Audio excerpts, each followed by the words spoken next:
Thank you, sir. Hey, Frank. Hello. Thought you'd slip in unnoticed. Yeah, that was what I was doing. Okay, so we have some guests this evening. Christine Momiak. Christine? Going once, going twice? Okay. She's going to discuss 988 signage, which, from what I've gathered, is kind of like a 911 number, except for Mental health. issues. So, I guess we'll address it if she ever shows up. Well, or she can reschedule. Okay, we got Mike Roberto, He's a- candidate for State Senate District 27. Oh, hi. Thank you for allowing me a couple of minutes, just to, I won't even take 2 minutes to introduce myself. I just wanted to take a minute to speak tonight.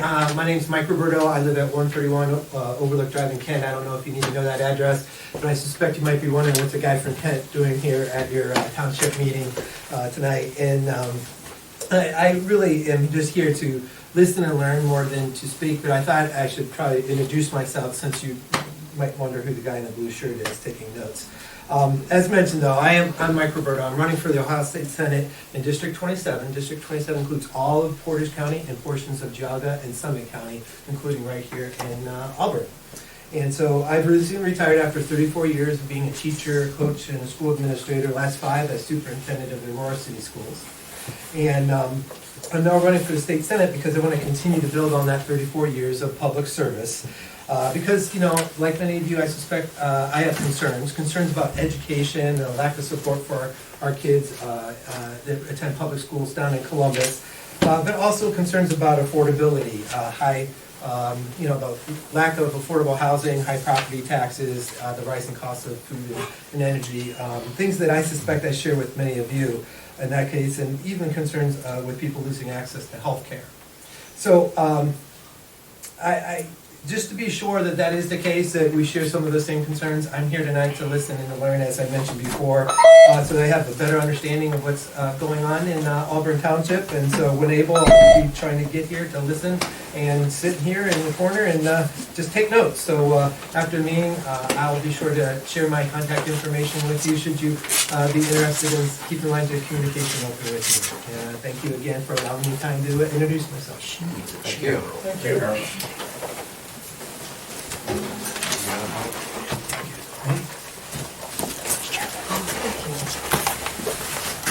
Is there more chairs in there?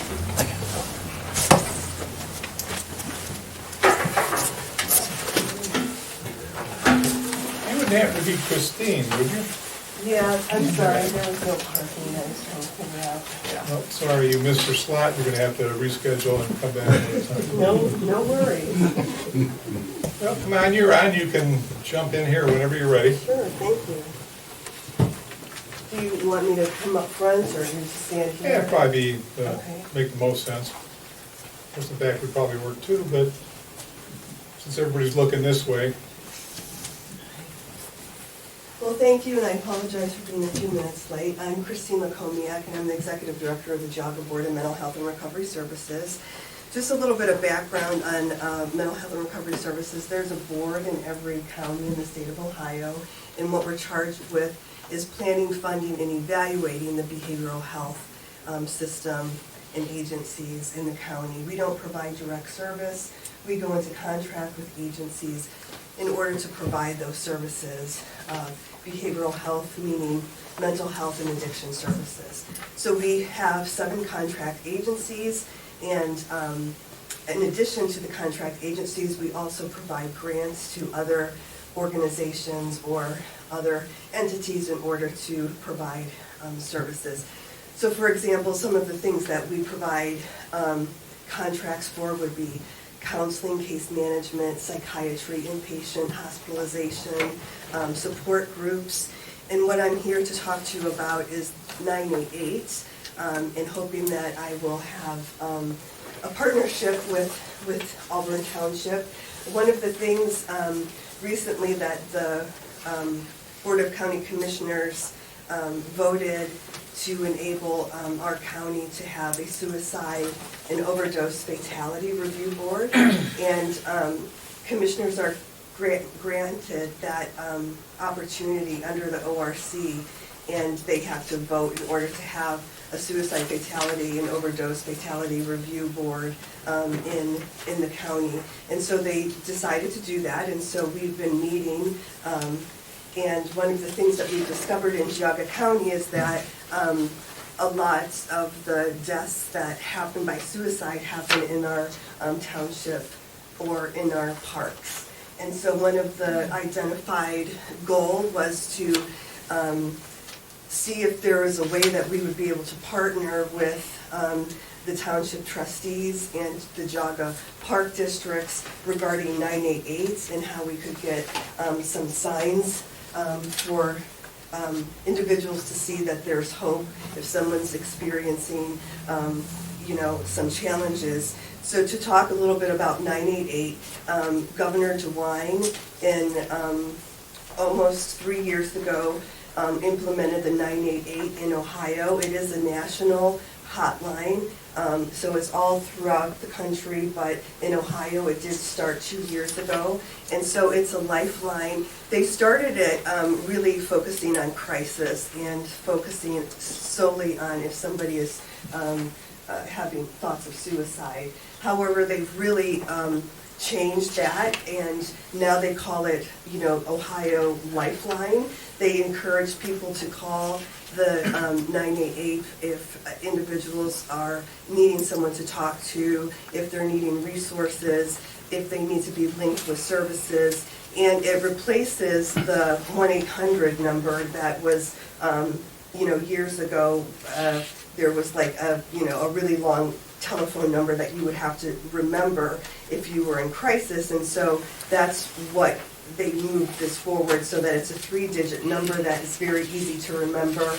So 988, just like 911, you're calling 911 if you're in a medical emergency.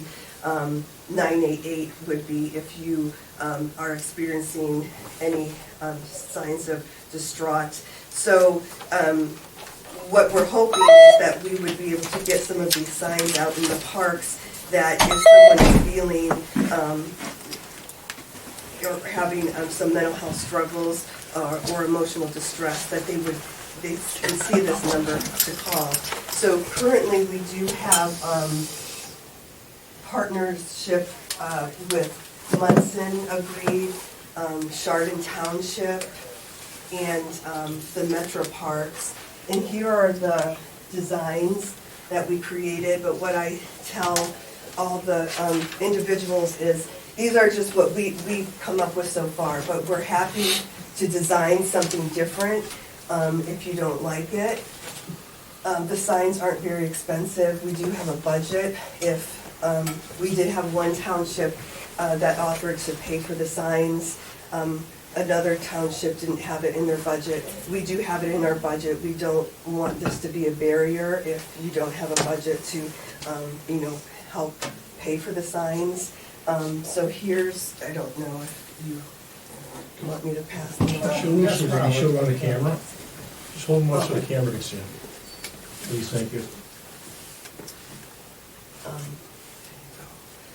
So one of the things that I was wondering just recently is, maybe like if you agree to this, you would want to put your logo instead of this, so that it shows that we're partnering. So again, 988 is a place to call when someone is having a bad day, if someone is in crisis, but they're really promoting it for any type of behavioral health concern that we would be able to get that information out. And what happens when you call is there's counselors that take the information and talk people through. You can call, text, and chat. And in Ohio, there's about 16,000 calls a month that come through. And one of the things I failed to mention at the beginning is when Governor DeWine implemented the 988, right now there's 19 call centers in Ohio, which is more than any in the state or in the country. He's very proactive about wanting people to know that there's help available and how to reach out to receive help. And we actually have our own call center in Geauga, so when the proposals went out across the state, Geauga County bid on the call center and received it, so we have our own local call center in Geauga County, which I'm very proud of. So I'll open it up to any questions or, How many people do they have at the call center? what was that? How many people do they have at a call center? It really just depends on the volume. Like for Geauga County, they are answering only Geauga County. However, the way that the system works is that, if there are other call centers busy, or if they're busy at that time, it would be transferred to another center so that people aren't obviously not getting their call answered. There are some call centers that provide services to like 15 counties. So it just really depends on the call center.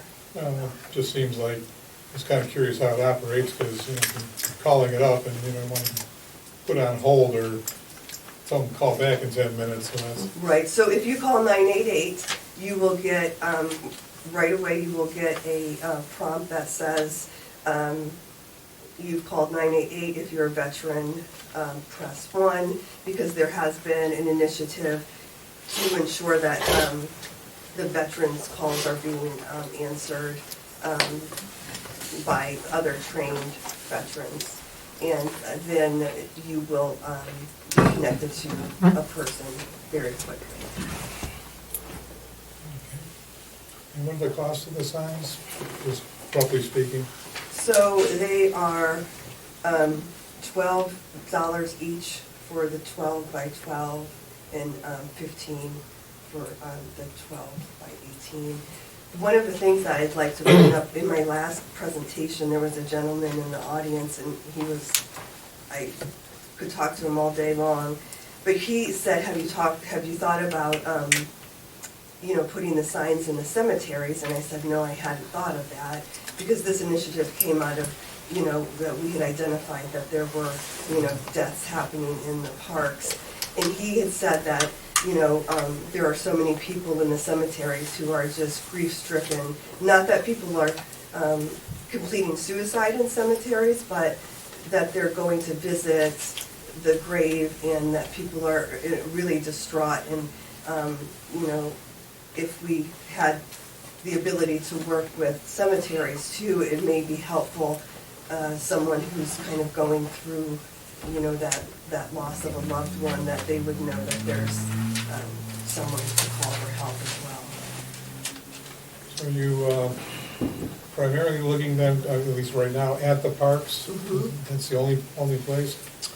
It's not the only place, but that was. Typically, I mean, where, okay, say Munson did it, how many signs are they at, where are they putting them at? So for Munson, I don't have, off the top of my head, I just don't remember the number. It really depends on how many parks. I know that you have one park in Auburn Township, and you have 2 cemeteries. So I think it would be, identifying where in the park that you would want to put a sign or a couple of signs, and then we would go from there. There was recommendations. So for example, like Chardon Township asked me, like, where would you recommend? And I know that they have that, that pond in the back, and, oftentimes what's happening is people are looking for a peaceful place. And so having signs someplace where, out by a pond or something like that maybe. Are these like post mounted, or what are you looking to, where are you looking to install, I guess? You put them on a post, or what do you, Yeah, these in a would. kind of like a bulletin board like this over here? I mean, we have plenty of other things that we could put on a bulletin board, but no, these signs were made They're aluminum, okay, to I be can see like it from here now. like a Alright. stop sign, you know, So an we could be actual put on a sign. post or on the side of a Exactly. building, or, Mhm. so we have a number of places we could. Mhm. Right. Correct me if I'm So wrong. go ahead. Correct me if I'm wrong, chief, but township, our townships had numerous attempts, haven't they, over the last couple of years? Yes. We've had a few of them. Some successful, some not. Yeah, the neighboring township to the north is, Most all of them they have did been quite a successful. spate of them, yeah. Have any coordination with schools? So the schools are required to provide 988 information. They actually have to have it on report cards, so they're mandated. I have had meetings with schools, and I do have a lot of different things that we get from grants and stuff. So I have posters, I have, little books, I have squishy balls. So the schools will call me sometimes when they want, some 988 stuff. But yeah, it is a requirement that they provide 988 information. So some of the other initiatives, we have the doggy dispensers. We went into a partnership with the auditor's office. So when they give out dog license, and these have the doggy, so for the parks when you're walking your dog and stuff. And I have some other stuff here. I've got some pens for anyone who wants them, and then some notebooks as well. But yeah, the signs were out of, we have posters and we have other things that, we can offer. But the signs were kind of a different initiative to try and go out because of the suicides in the parks. Okay. Do we have any questions, discussion?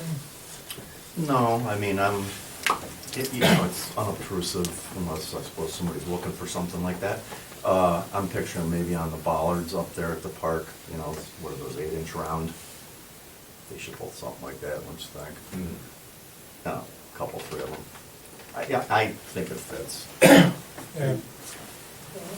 Or you put them on the egress on the parking when you're driving in Yeah. to give them an idea? Well, there's that walking trail My question kind of near there. ma'am, is this just for somebody that's thinking about that? Or if my son calls me and says, I'm having a hard day? Yeah. You How tell do you them. guys transpire that to getting him help? So if they call, if they call 988, they're having a hard day, they'll identify and walk through, what the But they're not immediate calling need 911. is.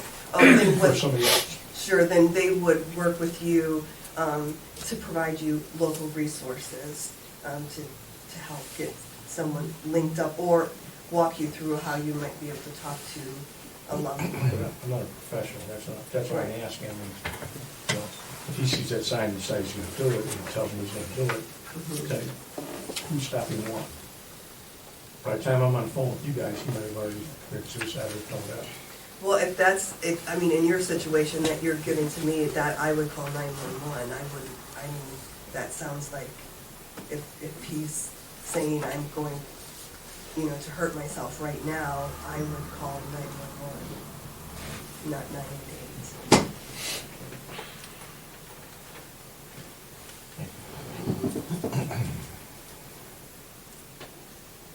Okay, so typically what happened in the other meetings is the township trustees would vote if they wanted to go into partnership with the board or not. And then I can get you the signs if you like those. I already have some on order, or if you decide, I'd like something different, or if you would like to put your logo on here so that it looks like, so it shows that, you're partnering with the mental health board, we can do some of that stuff as well. Okay, well, just to give us a chance to think about it, I'd say table it and put it on the agenda for next meeting. And Yeah, let's figure out I location. don't think anybody has a Figure out problem here, location. so, but just give us a chance to think it out, think about the signs. Locations, yeah. Location, things like that. Okay. But tentatively, I'd say we're all in agreement that it's a good idea, and we'll probably be happy to partner with you, but it gives us a week to figure out signs, and what they'll be, next meeting will be 2 weeks from now. Okay. So we should be able to make an assessment then, give you a final and head count and some other stuff. Okay, great. Thank you for coming. You're welcome, and I'll leave some stuff, some goodies here for people.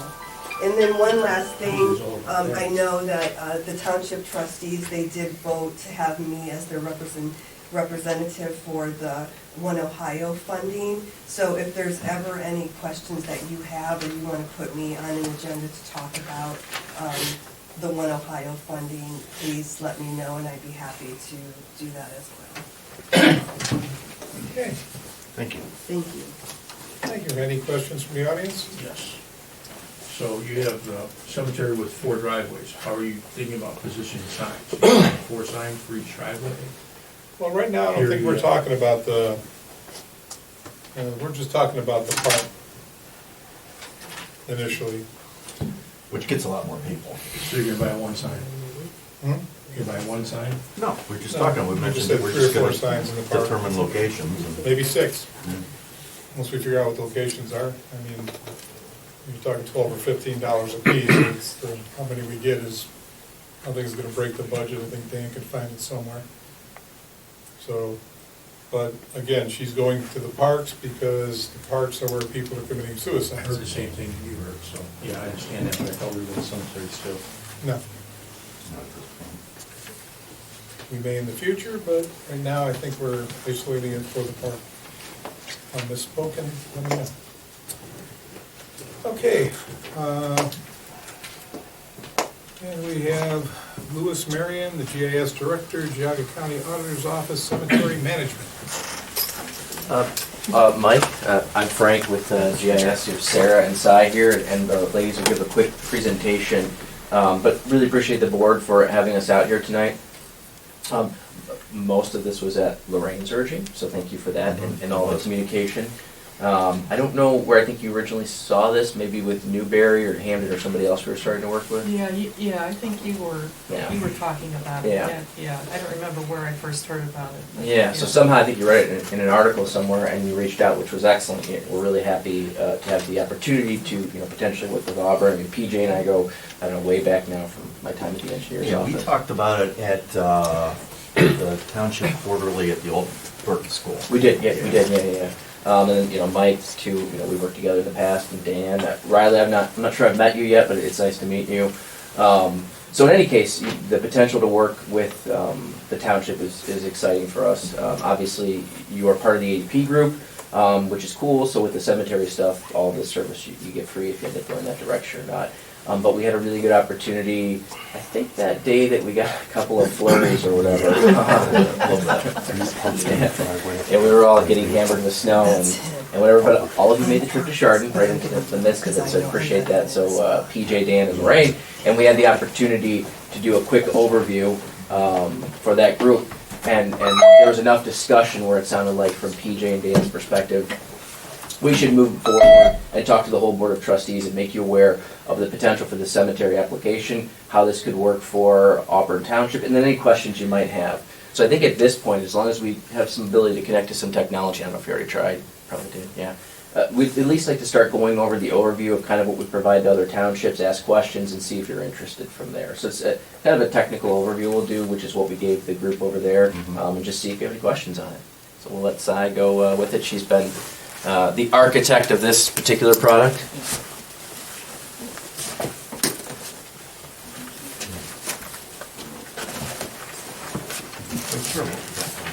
Hasn't been used very much since the Zoom era.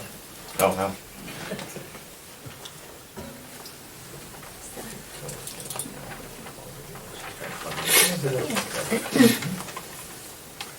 Right. Well, Sai's trying to set up. I'm Sarah Perry. Lou Marion's the director of GIS. I'm kind of just below Lou. Lou couldn't make it tonight. So the cemetery application we're talking about is basically a way of managing cemetery data. So managing all the plots, all of the people that are buried there. It's a way to manage open plots. So if people are looking to buy a plot somewhere, they can sort of see what's open, what's occupied. It's a way of managing, who's paid for what, how much the plots are. And there are actually two components of it. There's a internal component for the people at the township to manage all of the cemetery data. So you'll add all the information about the owner name, who's buried there, everything relating to the person's buried at the plot. That's all the internal sort of managed documentation. And with a lot of the townships that we've spoken with so far about this app, many townships, and I know Auburn is the same, is you're managing your plots on a big sheet of paper. You have your diagram of your cemeteries and your little plots, and you're writing in who's buried there, the name, the date. And we've seen some of these maps are potentially hundreds of years old, and the names have been erased. Well, probably not erased for the people that are plotted, buried there, but the people that buy a plot, maybe there's a transfer of ownership. It's going in and updating every little square with a pencil and erasing, and you can imagine after that amount of time, the paper that you're looking at is starting to fall apart around the sides. And that sort of, that can be damaged very easily, and that can be lost very easily. Fire, ripped. You got your power. You got one? Okay. And so we're looking at a way to protect that data and to put it into a database. If you're familiar with RealLink, Jugga County RealLink, where you see all the parcel information online, it would be very similar to that. You have a database of all of the cemetery and plot information. You have a line showing the outlines of where all the plots are, and you can search by name, location. So the internal part of it is where your staff would manage adding all the information about the cemetery plot information. But there's also a public-facing view as well, which is really useful. So the township residents or other people from other parts of the county, if they know that there's a loved one that's buried in the cemetery, they can go to the website and type in their name, and it will direct them to where they're buried. And if they have it on their mobile phone, they can actually walk around the cemetery, and it will direct them how to get to that plot so that they can physically. And I'm sure with Auburn, some of the cemeteries that use this application have thousands and thousands, and they're massive. And so you would need that sort of information to help you kind of guide you around a cemetery. But even with something like Auburn, I think it'd be useful to, as you're walking around, help direct you to do. And plus, the good thing is you can have photos associated with this as well. So if you're interested in, I know a lot of people love the history in cemeteries. So you can get a photo of the headstones. And there's also a way of, if you do have a loved one buried there, you can actually write a, what's the word? Memorial? A memorial, yes. And to your loved one. And those sort of things are reviewed internally before they're actually allowed to be public, to make sure that people aren't writing inappropriate things. But it's a great way of managing cemetery data internally, but also making it available for the public as well. So I'll pass you on to Sai. Sai's been the main one working on this application in the county. What she may have to do is just wing it off the computer, because I don't know when the last time this thing was even turned on, or if it's been turned on to the new network or anything else. Obviously, it's not going to be an instant, when was the last time this thing was used for anything? Before I came here 2.5 years ago. There you go. So it's probably not on the current network, just guessing. As long as, Mike and Riley can see it here, that's all that matters, so set it over there. So this is the cemetery management solution. It comes with 4 main apps. So it consists of symmetry viewer, symmetry dashboard, symmetry manager, and the field map. So this is the homepage of the symmetry viewer. So this is mainly used by the public in order to see what are the symmetries available in a particular township, and they can go to the other tab called Find a Loved One, and then they can search for the person. Here they will be having a search functionality. So here we can enter any name. No flavor. Yeah, it's not a, yeah, this isn't the, like the TV remote. So when people enter the name over here, they can see the results, list of results. So here, so they can just know where a person is buried, where the loved ones is buried, and they can know the information about the burial details. So when they click on that particular plot, so they can see the details like the what is the cemetery name, and what is the block ID, lot ID, and what is the gravesite ID, and they can click on the burial details, and they can see the details of the person who is buried over there. And as Sarah mentioned, if they want to share a lovely memorial, they can click on this and they can share the memorial for their people. So here they can share, and which can be approved or which can be disapproved by the cemetery section or cemetery administrator, whoever manages the app. So this is mainly the public website which will be used by the public, and then it comes with the other apps as well. So this is a cemetery dashboard. So it is for viewing, like if you want, if the trustee members want to see the overall results or overall details of the cemetery, then they can go here into the dashboard and they can see the details. So here on the left hand side we have this details of the cemetery. Like this is for the Hamden cemeteries, so it has mainly 2 cemeteries. So here we can see the list of 2 cemeteries, and then you can set the filter and just hit and it zooms in, the map component zooms into the place, and then it's gonna give the details of the burials and also the owners. It has 2 tables on the bottom side. So, and it also has some insights over here, like what are the total grave sites available in the entire township, and also the number of the occupied grave sites or the plots or available. This each plot is can be divided into multiple categories based on the availability. If it is occupied, then it can be called occupied. Like how it is color coded. So it is zoomed in. We can see the color coded part, I think.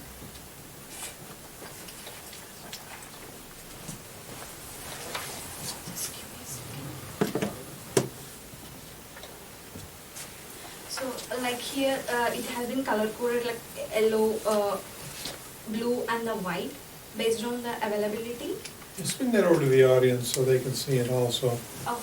Just give you an idea of how the software package works. It just gives you a nice pictorial of each of the locations, Yeah. information you put in on each of the plots.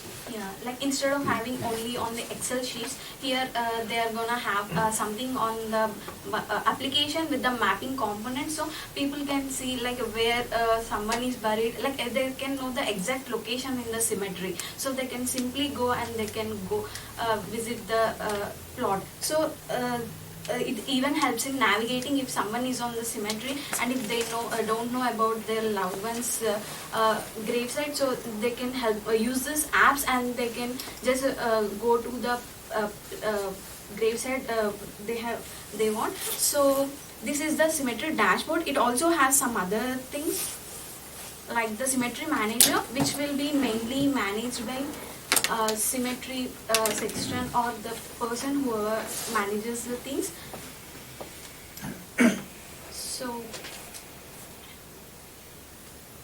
So it comes with the four components. One is the burials and the so here we'll be having the table, and here we can see the map component where the map of every gravesite is written, and here we get the details. If we select any particular cemetery, like if we select on the occupied one, here we can see the burial details, and also here we can see the map component, and this is the table related to that particular cemetery. So here it is the main thing where the cemetery section are going to use this and are going to add the details of the burials or the owners, or if the township has got a new cemetery, and they can add the new cemetery as well. So they can just click on this pencil button, and they can add the details whatever they want. They can modify the details. So like this is highly customizable. Whatever we need, we can add the things. It is actually a solution developed by ESRA company. So it is an organization. It's a global leader in GIS. So it has given the template of the solution, which is a highly customizable. So if based on our need, we can add different fields and the different things which people or which we need. So this is about the cemetery manager. And then finally we do have something called field map. So which they can, like which cemetery section or whoever visits the cemetery and they want to know do the field verification. So this is highly helpful in this field verification. They can just take this map onto the tab or the laptop, and they can verify the things like is this cemetery belongs to this particular person, and that owner details are right or wrong. So they can simply go and see. So like how this is color coded like this. So based on the things, here we can see the properties. Like it has been color coded as occupied, available, and sold. If any gravesite is reserved for some particular person, and it is also there. So like this we can add the details, and we can just push in the data to the application, and then we can see it on the laptop or internet. Okay. Well, we got a pretty good sales pitch from Lorraine and PJ on the way back. They were very impressed with the original, everything they saw. And from Dan what was I've seen impressed and with what the we cost. told. Yeah. They said, yeah, we can afford it, so that was good. Yeah, I don't think anybody has any complaints about it. It seems like the most logical way to go, and it does. you know, Yeah. you can't say anything against it. One thing I wanted to point out is that an older cemetery up in Hamden that you guys did? Is that a long time cemetery? Yeah, it has been since Yeah. 1800. Yeah, okay, because very asymmetrical, much like Shady Side. Yeah. You get on the east side up there, that is, yeah, that was the church cemetery. Yep. It was kind of hodgepodge how Yep. that was done. Everything's lotted now, but that's asymmetrical. So they've done this before, I guess is what I'm getting at. So they won't be breaking new ground here. How many hours would it take like a novice user to upload 1,000 records? So we had talked about that. We did most of the migration for Hampton Township on that one. And we've talked about doing that support work for Auburn Township if you go that direction. We would not throw that on you. What data do you require? Whatever you currently store that data in.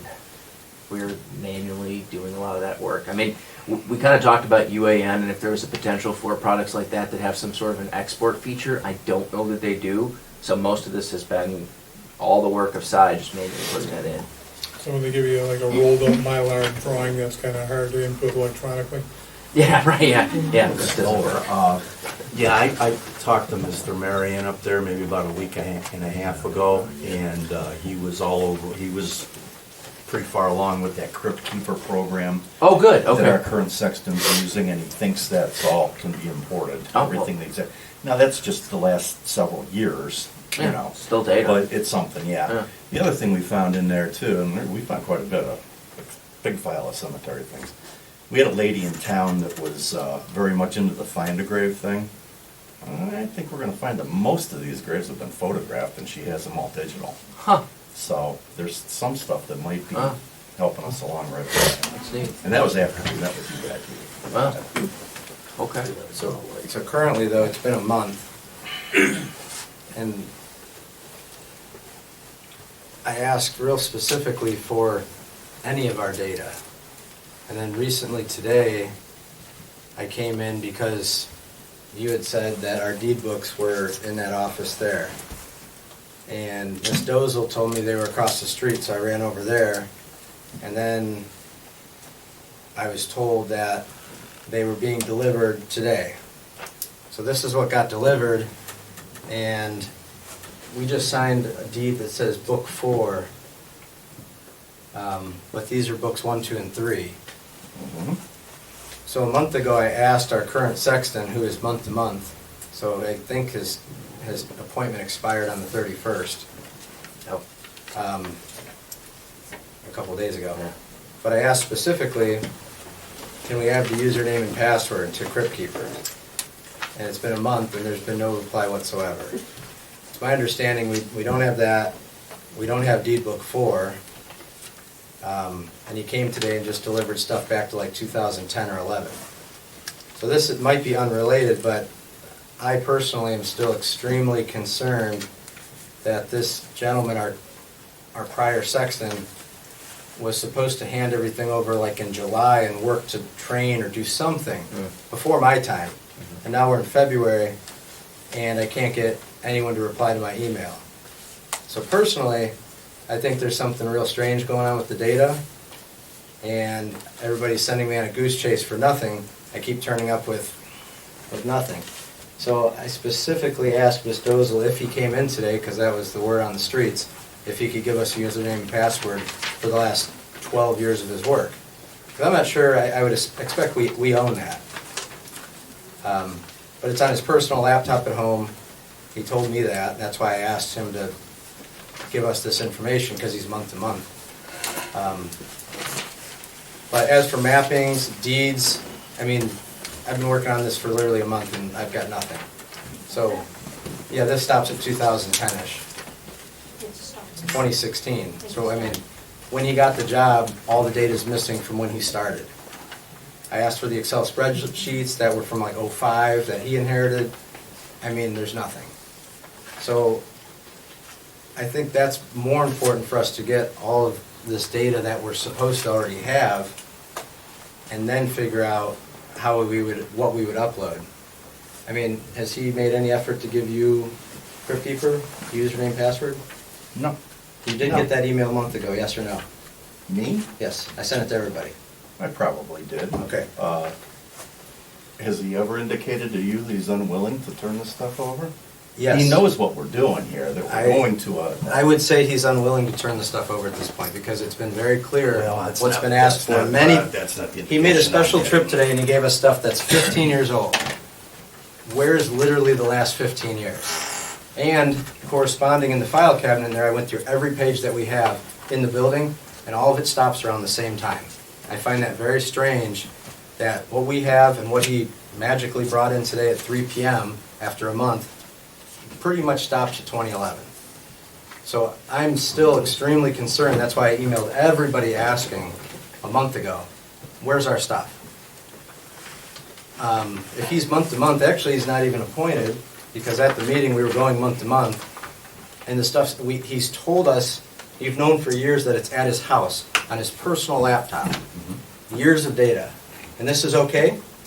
That's why they hired him as a cemetery sexton. Yes. The question is, that's okay that he has all of our data on his laptop at home, and we have nothing? Yeah, that's fine. That's good. No problem. We'll get it back. When we want it, when we need it, he will give it to us.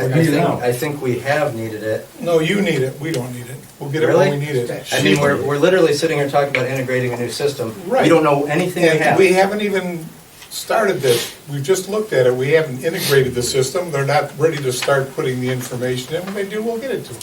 Yeah, I'm gonna get back to the point here. I believe the next move would be a memo of understanding between our board and you guys.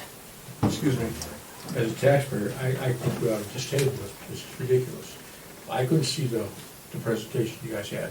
You guys have all seen it. As a taxpayer, I haven't seen it. I might not want it. I'm not computer literate.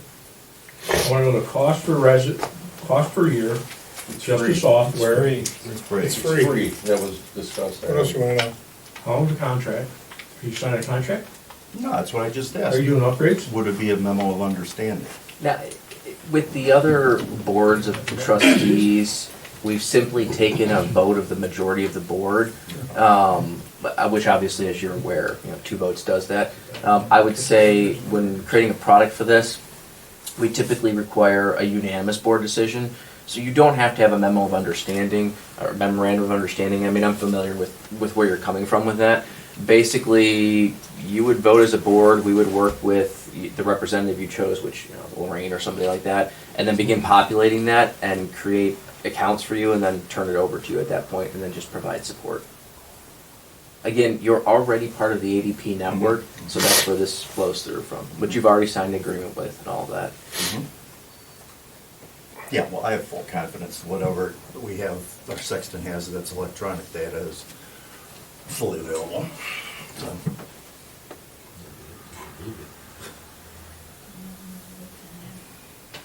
So. I'd make a motion. I'll second. Okay. Pull it rolling. What do we? S3 program through ADP. Is that, Auditor's office and ADP, it's a joint project. yeah, I make a motion, we go with those entities to transfer our data to one database and begin in earliest convenience for everybody involved. Which will be a little bit because we're working with Newberry and Hampton right now, but I know you understand that. Okay. Excuse me, what's the time frame on when you're gonna recover the rest of the lost data? Earliest convenience when everybody's available. Not earliest convenience, he's an employee of the taxpayers, which is me. We're month to month. Okay, but you paid him from when he started till last month, correct? Mhm.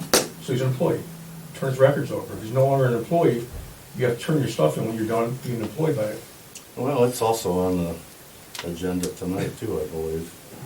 Maybe So why not. don't we get that taken away so that's not an issue? All right, motion to appoint Michael Ludwig as cemetery sexton. For the month of February, Well, we're gonna, as you said in the original. yeah, you say month to month. my feeling is you keep him on until all this is under the one umbrella that we're trying to do. But you have another guy who's willing to do the same job. Have you talked to him? Bring it up. Have you talked to him? Yeah, I did. So, One driver. I don't have a vote. Oh, the consensus is, and I've talked to the other applicant that, or put his resume in, and we really haven't opened it up to a job posting yet either. well, I think one of the things we were looking at is, okay, we're in a transition period. Once we get everything transitioned, get it over there, then we've got something we can, okay, hand it to the new sexton. That would be whoever's the gonna logical operate it. point. So That would be here's the new logical system. point, yes. That would be the logical point. So I made a motion to reappoint Mike. Are we still discussing? Sure. Okay. So it's very clear, I feel something very strange is going on. It's, the old sexton, as of the 31st, did make a special trip today and brought us 15-year-old records and prior. All of the current stuff that was asked for a month ago is not public record, is what I'm starting to understand, because I'm not privy to it, is what you're saying? You think he has He it? printed out a report that everybody got. A report, but we're in deed book of 4. activities. On his private laptop, he has a username and password for a system that he won't turn over to anyone. Yeah, you guys might as well go, because this. Well, I didn't want to just see it there. Yeah. If I'm the only one concerned with this, that's okay. I mean, I've been working on this for a month. I'd be really interested to take a glance at 15 years worth of stuff that's missing And Township sanitarians have been here for 200 years, and people have been putting it together with scraps of paper, and it's still active. So, Can we do the you know, memorandum? do I trust Mike to give that information to us? I think Do I trust him? They don't need to hear your discussion and our irritation with this. Can I ask you what your time frame is, when you're gonna be able to do this? for Well, us? yeah, that's a fantastic question. I don't know. And that's There you being honest because I don't know all the data. I guess actually at this point I would say, you know, I had kind of told Dan when we had our initial meeting that I only would want one trustee present. I served as a township trustee in a past life, and so very cautious of the Open Meetings Act, sunshine laws, records, and the rules on that. So Riley, I would absolutely welcome you if you'd like to stop up and we could do the same presentation for you and go over all of that. I don't know the history of your records and all those other issues. That's not my problem.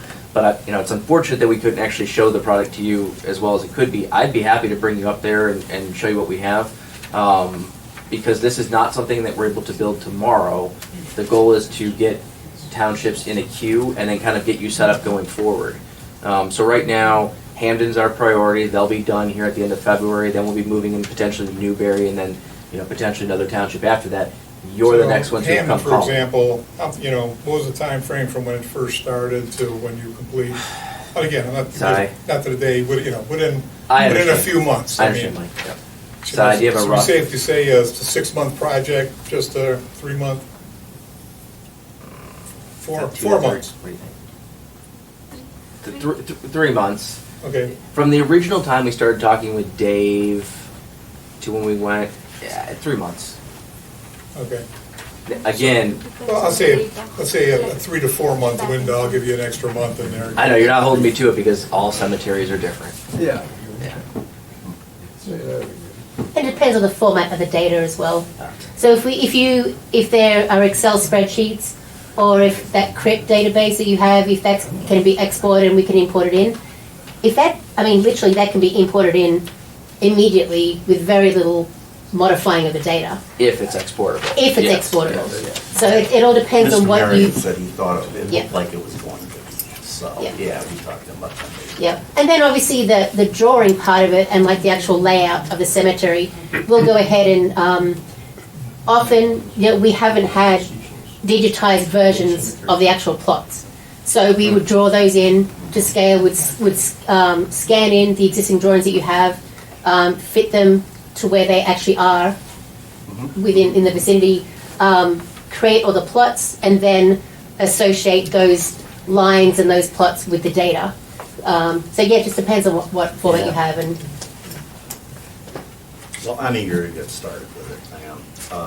I don't know if there's gnashing of teeth here for some reason, but I did make a motion to reappoint Mike Ludwig as. Yes, discussion in the crowd, so. Can we put a time limit on Mr. Ludwig to get that I want to get this information done. I to want us? to get this done. I want to get this done with one contact with our digital stuff. No. We wanna get our records. Yeah. You've got our paper stuff. Can we put a time frame on it for him to get? We could. We could, but Do it then. I said we could, didn't say we were gonna do it. Why not? well, because we're working with He's not another even working for entity the township. that won't. He's not even an employee in township right now. Yeah, cemetery sexton, not an employee, you're correct. Right. Right. And And there's your director, you're not, you don't Oh, want wait a minute, our fiscal officer made a statement. Is he an employee? Up to the 31st you want, yeah? Okay, well, And as fiscal officer, I think I need to say something. On January 8th, I asked Mike, the former fiscal cemetery sexton, to provide me with a spreadsheet of all sales of grave sites identified by resident, non-resident, infant. This is for all of 2025. All burials, weekdays before 2:30 p.m., weekdays after 2:30 p.m., and Saturdays before noon, Saturdays after 12 p.m., weekdays before 2:30 p.m. These all correspond with our fees. Pouring of footers, each event in square footage, and a spreadsheet and/or receipt book of all the monies that were collected for those items listed, and any other receipts for monies collected. That was on January 8th. He acknowledged he would get it to me on January 14th. He did provide a spreadsheet, and I'm in the process of looking at that, comparing it to all the receipts that we have. He did email back on the 14th that there was an error in the Hinkie, one of the foundations, by $100, and he will bring in a check to correct the error on his side. There's very strict Ohio Revised Code on the collection of monies and the timely deposit of those monies. And that's not happened on a regular basis over the past 2 years that I've been involved. So there's concern there on how township, how residents' monies are being handled by this position and deposited and brought to the administrative assistant in a timely manner. So if you can assure me that going forward, he's going to come to one of these meetings and present his monthly report with an accounting of everything that he collects and deposits, I'll be okay with it, if you want to include that in the motion. I wasn't going to bring this up, but forced me to. Gotta bring it up. I do. Good job.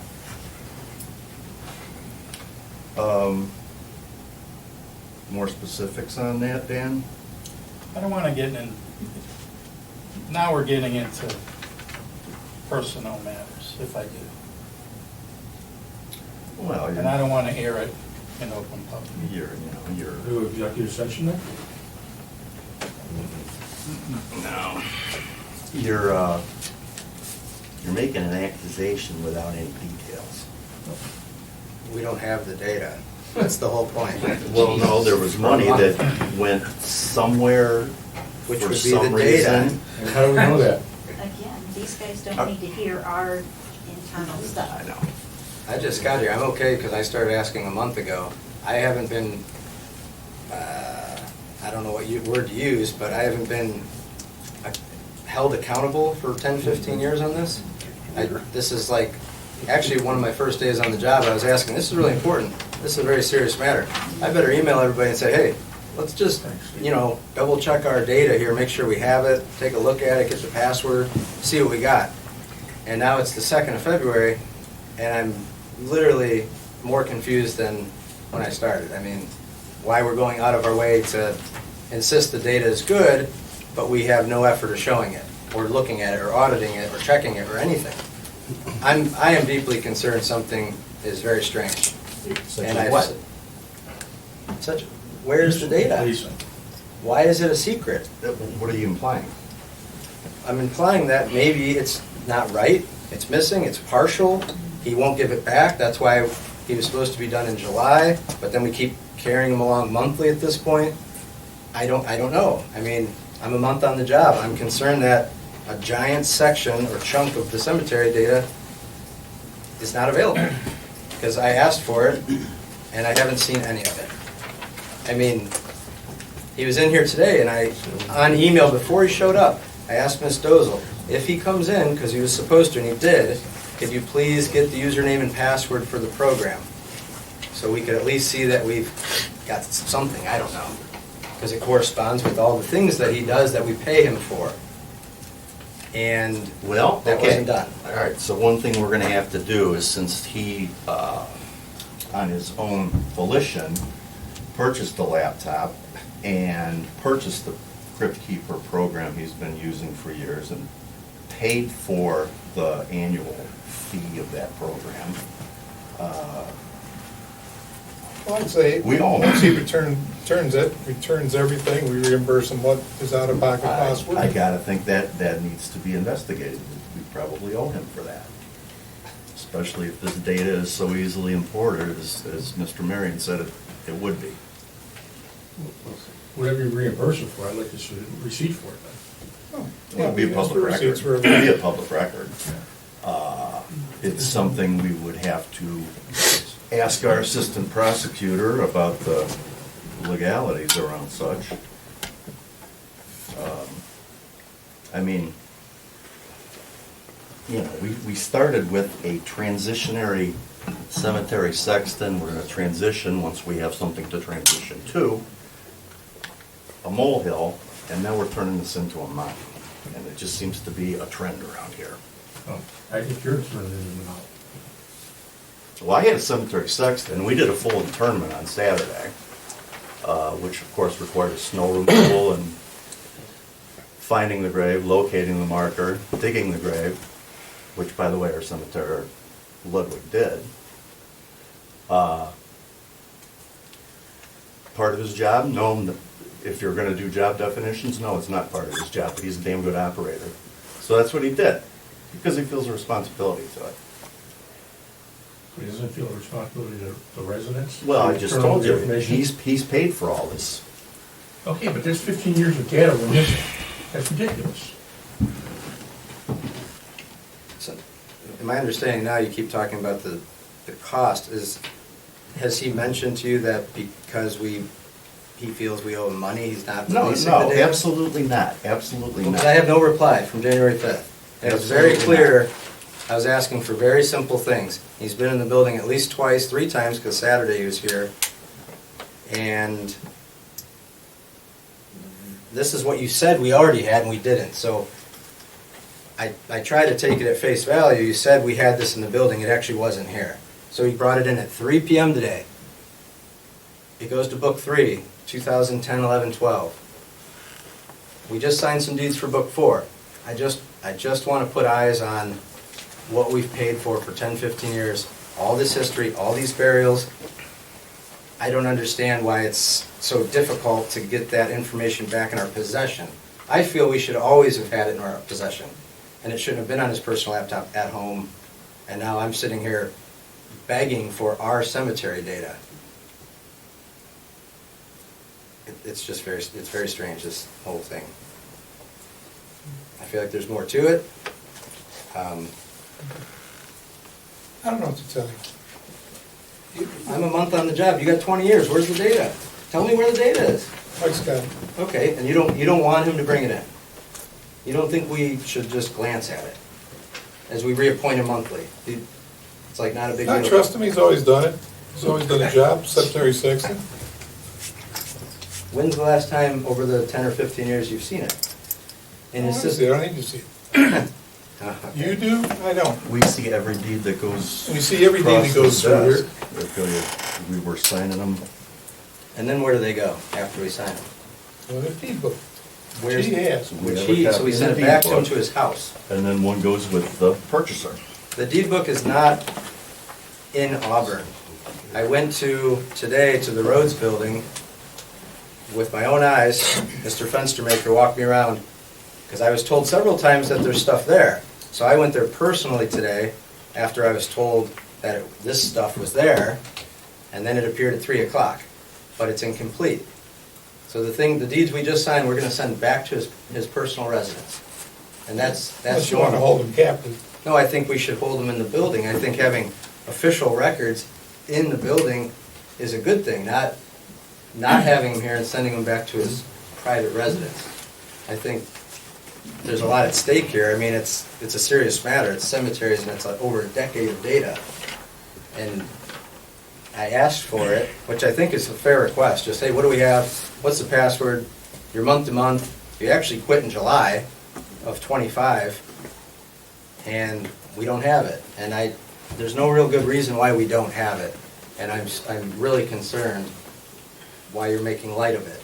And I think if you recall at the last meeting, I read from the ORC that stated that, unknown to me, after 2.5 years, that the cemetery record book is supposed to be kept in the fiscal officer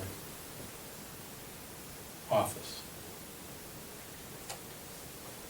Per the ORC. Where do you have it? Where what? Where does what? Where do you keep it? Good question. I never got it. I just found out 2 weeks ago that it's part of the ORC. I didn't know I was supposed to keep the fiscal officer for the cemetery record book. That's something they, wasn't the first thing on the list when I became fiscal officer, they said. Yeah, I guess we had a few fires going on at that time. Yeah, I mean, so, I don't understand how you sit there and smirk, PJ, when it's ridiculous. What if something happens to the computer, we lose 11 years, 13 years worth of data? We don't have any hard copies here. What are you gonna do with them? He's got it on the cloud. Just been smirking, PJ. This is ridiculous. Very disappointed. I think if we could just kind of conclude at least our portion of the presentation, sort of figure out where you want to go forward. And again, you know, we're happy to work with the township. Just know that it's not going to be tomorrow based on the 2 we have upcoming or 3. Yes, Understood. And again, I think, you know, Lorraine's been a great point of contact. We can just keep that going. I appreciate you give very thorough emails and you really track me down with phone calls, so I appreciate that. But thank you for having us out. Thank you Okay, thanks for coming. Yes.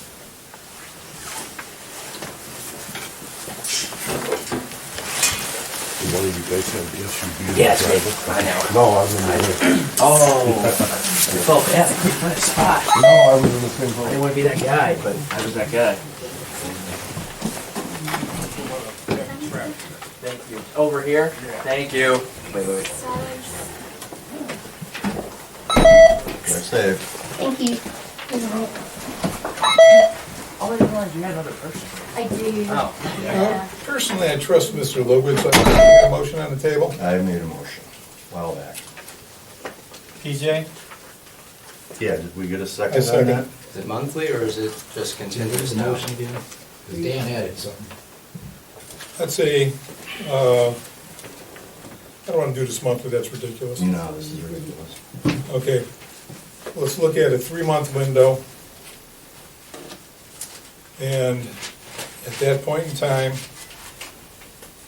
at the end of the 3 months, all records to be returned back to the township. 3 months. 3 months, Call him now and have him bring it up. huh? Why doesn't he bring it up now? He was here today, and he Yeah, didn't. I'm he not didn't bring asking it. him to. I don't even know why. When you run for trustee, you can get your butt up here, I might and just you do can make that. him do I something. might just do that. Thank you. This is real. Excellent idea. Next time around. Real weird. I can't Looking believe you forward guys to it. actually letting this happen. This is not how business is done. Well, like I said, man, you don't like what we're doing, you run It's against not me. me, it's Ohio Revised Code you're going against. Well, that's right, you were And doing. taxpayers' money. Yeah, got it. So should we Understand your, get book 4 into the building? I would kind of feel comfortable if you table it. Should we get book 4 into the building He wants to get for the 3 months. ORC, so it's back in the office where it should be? Let's do this. ASAP? Maybe not. I think we should be doing that. What do you think? Since it's got to go in the, get book 4 in here so we have all the books? Well, I'm gonna say he's certainly shown willingness to do everything that needs to be done to run a cemetery. I mean, Oh my God. well, Mike, I don't know, were you up there with a shovel the other day digging that grave? No, I don't think you were, so thank you This for is holding just your a comment. laptop, PJ, is all I'm saying. Thank This you is- for You don't holding do comments. business this way. This is ridiculous.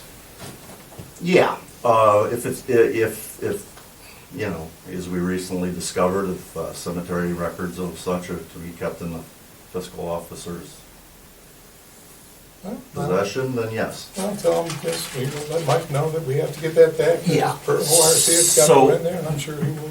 He's still gonna prepare the deeds, as he has been doing, so he'll have to come down here and do it. Yep. Can we just include that he be added to the second meeting of the month? Like Mike and Frank and John can report on the previous month. We did, I think we voted on that at the organizational meeting. Yeah, I He was believe, gonna I do- believe we He was gonna do did. monthly reports. We didn't have a reason to override it, from what I remember. No, we went with monthly reports because, like I said, Mike is doing plowing, and the way it's been going, not necessarily going to be able to show up for meetings, so I'd say a monthly report would be fine in writing. And have him quit his job just because we have a scheduled meeting and All right, there's if he's- 15 inches of snow on the ground. He doesn't plow for us, right? No, Okay, and he quit in yes, he July. did. That's correct. But we kept him on, we're going out of our way to keep him on as sexton, Correct. and we don't have the data. Correct. So if it's not snowing, can he be at the second meeting of the month? I mean, he doesn't have to plow? I mean, he's getting $444 a month. He could come to one meeting a month. Is that asking too much? I mean, Mike's here. He could be at home sleeping. I gotta get up early. Yeah.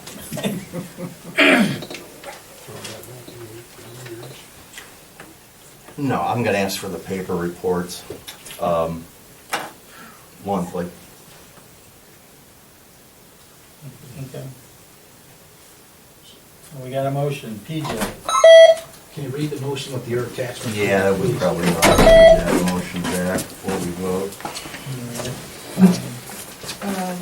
Motion, This is a motion to appoint Michael Ludwig as a cemetery sexton until, for 3 months. okay, for 3 months.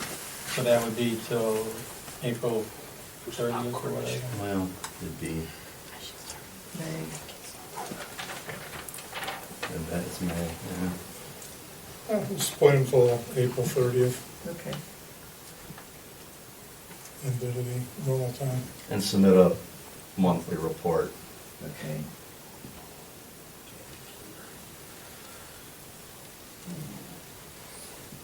Okay, so the motion was to appoint Michael Ludwig as a cemetery sexton until April 30th and submit a monthly report. And we want to make sure we get the last record book in there so we can get it in Dan's office. Okay. Yeah, and drop off the current deed book at earliest convenience, yep. Okay.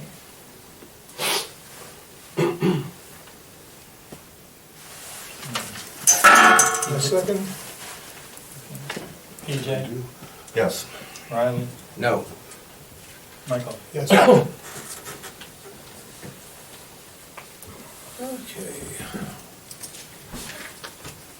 I'd ask if there's any questions, but I think they already showed up. Minute approval for the regular meeting of 1/19. Comments? Well, they held my attention, but they look to be accurate, so I have no additions or corrections. Everybody sign it? Well, we gotta get a motion and approve first. Is that a motion, PJ? Yeah, I'm gonna make Second. that a motion to approve. PJ? Yes. Riley? Yes. Michael? Yes. Okay, schedule report, Frank Kitco, zoning inspector. Okay, gentlemen, you all have a copy of activity for January. We handled 12 total applications. We have 4 denials, which are going to result in 4 variances or conditional uses. We have 2 fences, 1 new dwelling.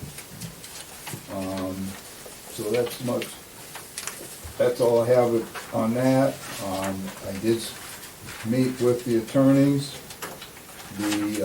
On the court case, it is both sides have presented their briefs, and that's all I know at this point. Where it is, I don't know. On that issue. Next issue, I'm gonna ask this question because the weather's gonna break. What are we gonna do with the patio lounge? Before they start coming and bugging me, what are we gonna do with the patio lounge? It's on you guys, but you tell me what you wanna do. Because I have no power there. But, the weather's gonna break, and they're gonna start having the outside parties again. Are we gonna make them put the fence up? What are we gonna do? And how do we do it? Has anybody reached out to the prosecutor's office to find out how do you amend a judgment entry? Now, I'm gonna do is put that all up in one question first. I wanted to figure out exactly what our recommended judgment entry would be. Then we can run that up to the prosecutor's office. I think where we left off, we'll probably want to have some additional discussions on it, but from when they discussed it with us, I didn't have any, me personally, I didn't have any problem with the fence. They made a good argument for the fence they have. I think some residents do have other, I'm sorry. This is a hot point for me because I am a neighbor, and there's a lot of issues here. I'm gonna let you go ahead and finish, but I want you to know that there are some other people that should be involved in this, and I'll make sure that they're here at the next meeting if we're gonna discuss this. But there's a lot that needs discussed.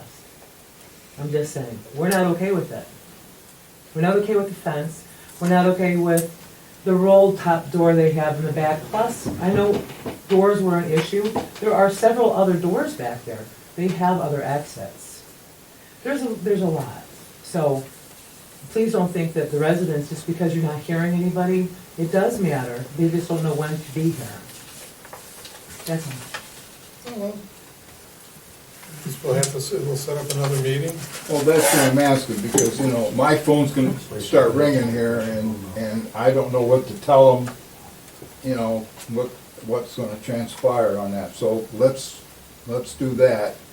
Well, like I said, what I was looking at, and I think what we were looking at initially is, okay, what was the original judgment entry? Okay, and that's what brought up when the fence went down for the violation of that. We were looking at the potential of basically allowing the lower fence, but removing the parking from the side of the building to get them out of the road right away. So that, I mean, I'm just going based on the discussions we had at the Right, time. well, like I say, I just know that, you know, Jane and I will field the calls, but we don't have the power to answer the question or make the decision, but, you know, the weather's gonna break and it's gonna, you know, and if you were out and about this weekend, just to give you a little example, that entire parking lot was full, as was both the breweries and the Auburn Inn, so it was the township was hopping this weekend, and like I say, I just wanna make sure that when the people call Jane and I, you know, and say, and I'll just say, well, it's being addressed, and, you know, and we'll go from there on that issue. So now I have one more issue. I'm asking you guys what you want me to do here. Do you want me to, and this has to do with situations where my office and myself or Jane find where somebody has created a second dwelling on one parcel of land which violates Auburn zoning. Okay, we had several cases.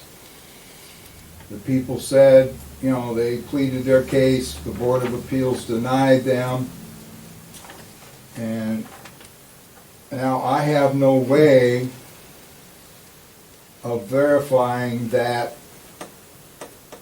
they have made this a non-dwelling structure. And by that I mean, we allow in an accessory structure, we allow a toilet, a sink, that's it. No shower, any of that stuff. So anyway, we asked the prosecutor in 2 cases involving attorneys, can we set up an appointment to verify that these structures do now meet zoning, that they are accessory structures and they're not living quarters? And she came back, our prosecutor came back and said, well, if the people have moved out, it's a dead issue. And I don't think that's true, because they might have moved out and 2 weeks later somebody else moves in because it's still a structure. So she said, and my feeling is it's a dwelling until they remove that stuff, the shower, you know, and so our legal counsel said that if the people have moved out, it's a dead issue. I would like to get some legal outside legal help to find out if we have the right to go verify that this is done.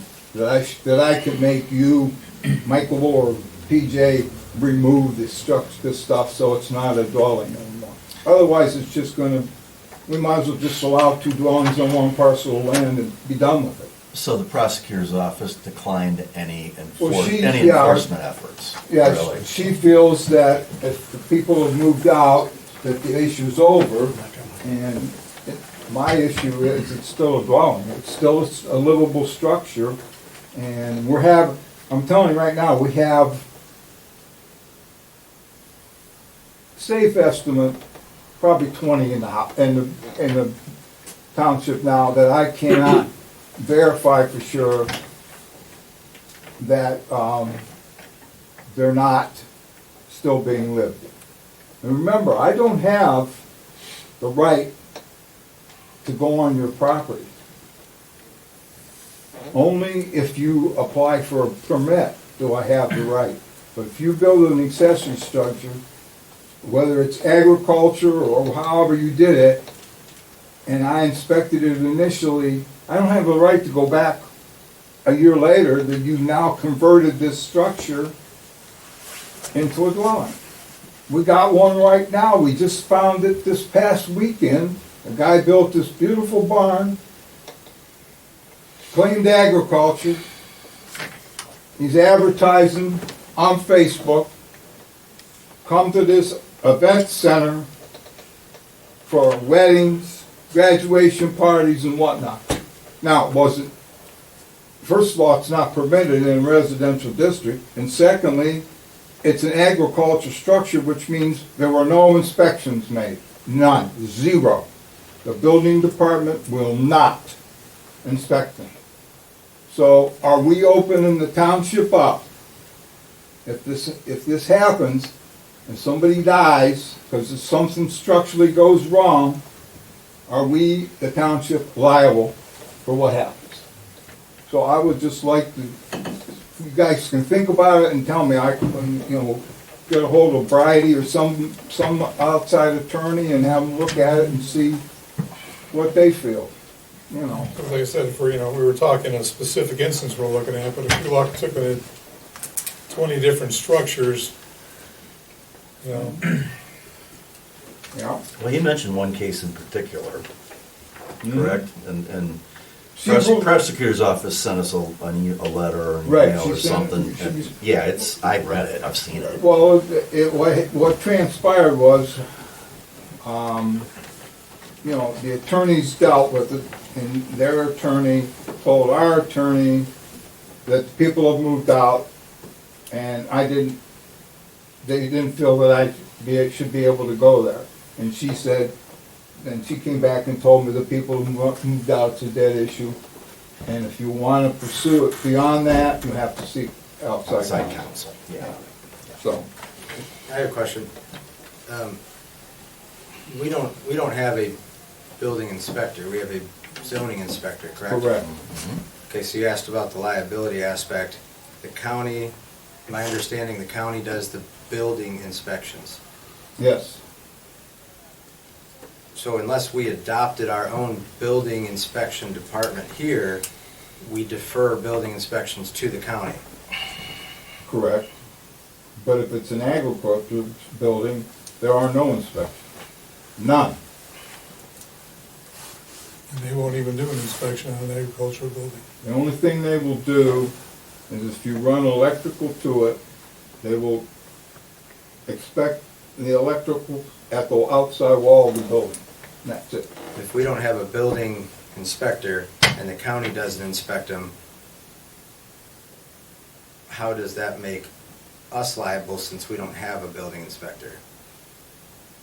We don't have one to begin with, so we can't inspect it, and they're choosing not to, so. Oh, I don't know. I don't know. I'm That's what I'm thinking asking. that the lack of us trying to enforce the second dwelling on one lot, does that open us up to Right, that's what I'm saying. any legal? Yeah, it does Focus, it or does yeah. it not open the township up for liability? Because now our zoning code says 1 dwelling per parcel, and we have two dwellings on one parcel. And we get no help from the health department, zero help from the health department. Even though their health code says one dwelling per parcel of land. But as we all know, that they will allow them to hook up, there's no problem. So, I'm just, you know. It's a legitimate question by us Right. declining I mean, to pursue, it- declining to pursue that. Right. Does that open the township up Right. to something? Well, we're gonna have to think about it and make some Well, yeah, calls I- and figure out what's going on with that, because it's an ongoing situation. Basically, everybody with a shed in their backyard Right, claims well, it's a party center. That's so- why the zoning commission took the accessory building height back down to 18 feet from 23 feet. It's pretty hard to live in an accessory building with an 18-foot roof and have a second story on it, so, but that's all. Before we get too far ahead, do we want to agree to add patio lounge and second dwelling as old business for the next meeting? Sure. Okay. One thing, like I just saw that judgment entry from the patio going back to a couple, 3 months ago when the parties were here. Right. It's not lengthy. Why don't you just have that in our box here in the next couple of days, and we'll scratch up our thoughts on that. And the other thing we gotta do is involve the prosecutor's office, because any amendment or change to that's gonna have to go through court. Yep. So, yeah. We need to And talk I to don't our- know our I don't AP. know the procedure, that's, you know, I don't know what the exact procedure is, because that's a binding agreement. Technically, they are in violation of a judge's ruling at the present time. Might be a good point for us to scratch out our thoughts independently, and then, well, I think that was an executive session with David Andre and Kim Coonley, the elder, and the guy that was operating the patio, Al, can't remember his last name now. Bridie and our board. Mhm. That must have been an executive session. I think when you vote on that, it has to be in public. Yes. But the discussions can be in Discussions, executive right. session, so you probably ought to give her a heads up that that's around the corner. Yeah, well, like I said, She's right busy. now, we'll just start out with looking at what the original judgment entry was, Yeah. what we would require I agree. changes to. For the notes, so we can refer back to it, I'll give you the case number. 14-M like Mike, -000-622. It'll make it a little easier for us to get in our inboxes and all that.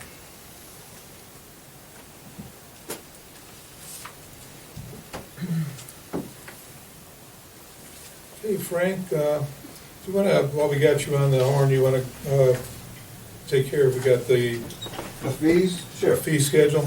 Yeah. All right, so if you look at the fee schedule, we're making a recommendation to change the commercial and industrial certificates. That's when it's not a new building or a new structure, it's just when it's been, a different person is operating out of the same structure, but it was a new business. Originally, we were charging them $150. We're recommending you move that to $200. The next one in the commercial and industrial, our fee is based on 500 square feet minimum at $400. We've changed that to 1,000 square feet and say $600. And if it goes up over the 1,000 square feet, it's $5 per 100 square feet after that. We don't have many commercial or industrial structures being built for less than 500 square feet anymore. So, that's what we felt. And parking lot expansion, that's a new parking lot expansion. was 50, he's recommending moving that to 100. That's what I have on the first page, and then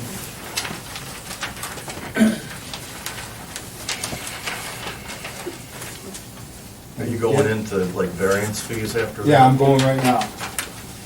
And then, our current price for a zoning variance for residential is $500 expenses, and the expenses include the mileage, legal fees, the court reporter is not, none of that's covered, the expenses. Now, keep in mind, when the Board of Appeals meets,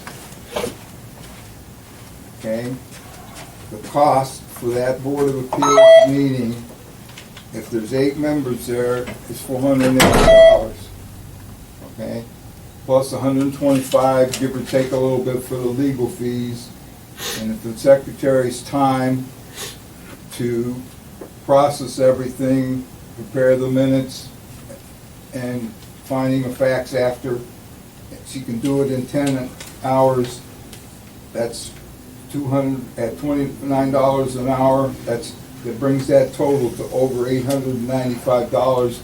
So we're recommending changing that from $550 to $850 to help us absorb some of that additional cost, okay?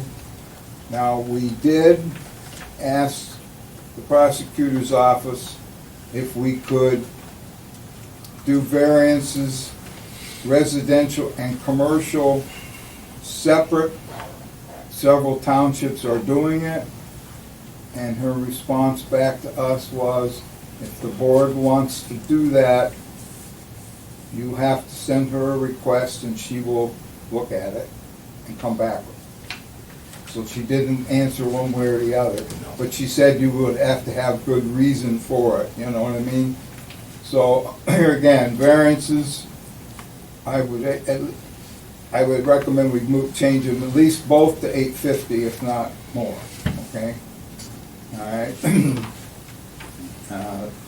Extended Board of BZA meetings, in other words, if it's a meeting that's been requested for additional by the party or the applicant, and we charge $300, we want to raise that to $400 so we can get closer, because you're going to have to pay the members again to come to that meeting. This is not a meeting to approve minutes. This is a meeting where either they've decided that they need more data, so now we have to bring the Board of Appeals back. All right, so subsequently, if they have more than one variance, we currently charge $180 for that additional second variance. We raise that up $20 to $200. All right, and basically the conditional use, we change that from, we're recommending we change that from $550 to $850 for the same basic reasons, you know, as I have stated before. And zoning amendments are $1,000. We didn't change that. Transient vendors is $100. And then we added these for the food trucks because we now have the food truck in the resolution, $50 per calendar year for the owner and $50 per calendar year for the food truck owner. So that's my recommendations, and I will tell you, just to give you some example, here is the fees from Bainbridge Township from 23, and their residential was $500 for a single-family dwelling, and was over $1,000 for board appeals and variances and so forth. So I'll give you some idea where we are. They're $500 for residential variance? Is that what you said? No. No, single family. Single family, yeah. Where are we at? I thought we were still back there. It's $500 now, raise it to $850. I would raise them both to 850 until we get the answer to that question Well, for the commercial end. once again, this does need to go before the prosecutor's office. She's Yeah. asking us to Right. do that, and she wants it by motion, I believe, as well. Yeah, that's what I understand. Will you be able to show commercial and residential, that commercial requires more costs to differentiate that 850 and 1,000? Is Oh. that a thing? Yeah, I probably will, yeah, I mean, I can, I mean, there's usually more time involved in looking at things and so forth and so on, and especially if there's more than one meeting, yeah. I think, it seems like that's what we need to see, that All right. difference, is my understanding. Well, that's why I say, until we know if we can even do it, let's keep them at 850.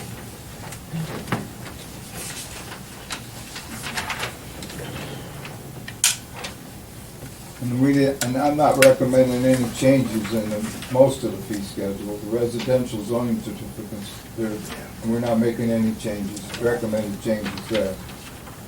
Forgot this, I should have said that first, since that's the first part of the fee schedule, but yeah. It's up to you guys.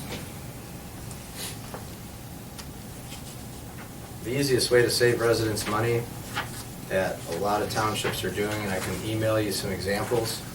Now that ORC has changed, where we are allowed to use our township website or Facebook or a combination of both, a lot of townships are adapting that quickly, because then it's instantaneous that you're gonna save, we talked earlier, $100 or so. I know that's a big change. Oh, you mean on the... For the legal, yes. Oh, for the variant, oh, Now, yeah. the biggest negative, my understanding, when I talked to Mrs. Hardy, she said, well, it's because they notarize or verify that it was... Yes.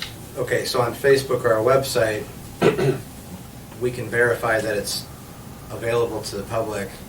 It does it automatically. It's there. We can then screenshot it, print it out. I mean, I can Well, notarize it. I would like the prosecutor to tell us. Absolutely, but other... Because that directive, on the legal part, that directive comes from the OCR and from their office that Sure, they have to do it. I'm just suggesting at Right, some no. point, as things change, Right. and other townships like bordering us are doing it, and they have phenomenal examples of how it's written. We Right. could talk to them, hey, who'd you get to review this and stamp it? Because I want to save the residents money when it's just, where we could just click in-house Well. and get things done, especially that the News Herald is still the primary advertising source, is my understanding, from that last month meeting. I don't know if it's the primary. I thought the Maple Leaf is primary, and we use the News Herald In emergencies or in something? emergency Okay. because of the Because the, time frame. right, Okay. because they're daily publications. But I did notice that, in reviewing it, I did notice that the Chagrin Valley Times, or Chagrin Valley, whatever it is, if you get it to them by Tuesday, they will have it in Thursday's edition of the paper, which is something rather quickly that I didn't realize. But the reason everybody uses the Maple Leaf originally is because that's where all Geauga County's legal notices have always gone. The court dockets and everything always have been From the county. in the county, yeah. So, and because we're in Geauga County, But we have no problem putting it in whatever, as long as we Do it right. do it right, yeah, so. Just I don't think it's that complicated to save the residents money, because we're talking about why we have to raise the prices on all these things, because costs have gone up. Oh, yeah. And the state went out of their way to provide a new method to save redundancies in papers. It's available as of, I don't remember now, I thought it was July of '25, so it's been out like 6 months maybe. Could be. That's all I'd like to maybe add is something we can explore at some point. Right, I don't know, that's fine, I just know that, you know, it's, That would drop the price, 10-15% on a lot of these, like $8.50, whatever $100 off is. You could drop, if we get to that point, we can explore it, then drop it back to $7 or $7.50, so it's not just right, such a spike. right. Okay, I'm gonna split this into two. Okay. So here's a motion to continue with the previous fees for residential zoning certificates. Actually, I'm gonna split it into three. So that's my motion, which that is consistent with the recommendation from the zoning department. See what I'm doing? So page 1, motion to continue with those residential fees. As presented. I'll second on that. TJ? Yes. Riley? We're continuing, Here. old fees or new fees? No, we're gonna continue with the residential zoning certificate fees. Down to this line. Commercial's gonna be a different motion. So nothing changed here. Nothing changed there, right? Okay, so no Down to changes. here. No changes until you get to Yeah. the commercial and then the variance. Yeah, so there's a motion in a second. Riley? Yes. Michael? Yes.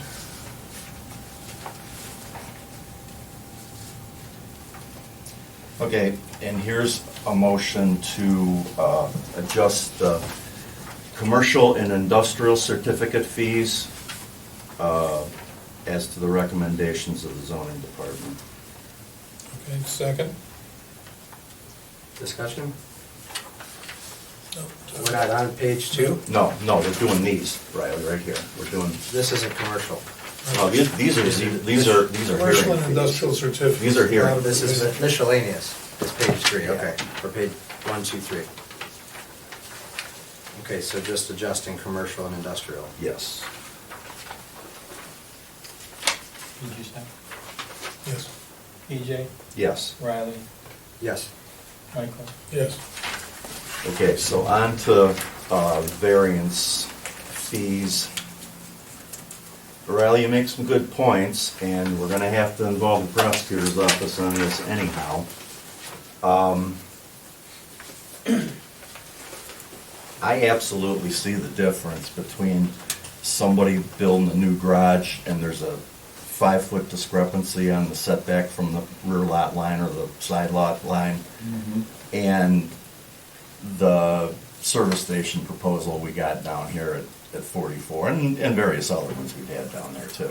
Well, A whole lot of more work goes into any it. of the commercials. Yeah, a whole lot more involves goes a little into it. more work, yeah. So I almost think that $850 to $1,000 difference doesn't quite fit. And she's looking for a significant, the prosecutor's office is going to say they're looking for a significant amount of backup on this, I think. Mm-hmm.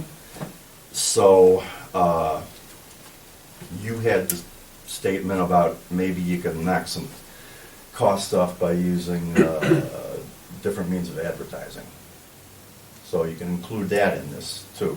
So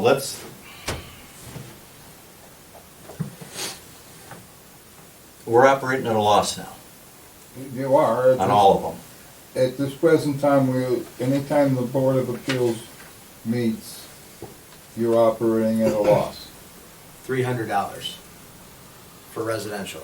They don't have this, you don't have this in front of you. Okay, it's $550 currently for a zoning variance hearing. The new proposed number is $850. So and our cost showing the breakdown is $895. So even with the new changes, we'd be at a loss of $45. So we're not trying to make anything. No, we're just trying to break even essentially. Closer to breaking even, right. And the only real cost savings that is available, those are all fixed costs, 8 people, secretarial time, approximate So you took all the times and divided it by the number of meetings to get that Basically, 10 yeah. hours? Okay. Yeah, So that's pretty fixed as well, is the legal. right. That's the I mean, only they're variable like, cost. a simple variance, it might only take 6 hours, but then another one comes along, it takes 18 hours, you know. But on average, it's 10 hours. Yeah, so, yeah, that's what we kinda did, you know. Yeah, that's, Excuse me, how do our fees compare to other townships around us, Frank? well, we're lower than Bainbridge. Lower, I mean, I have Bainbridge's here, and this is a 23, and they were already higher than ours are. And I'm sure, you know, they're making an adjustment. Saying we're comparable with Newberry, we're comparable, I think we're a little lower, or a little bit lower than Russell, and Munson. So we're running about the same, you know, give or take.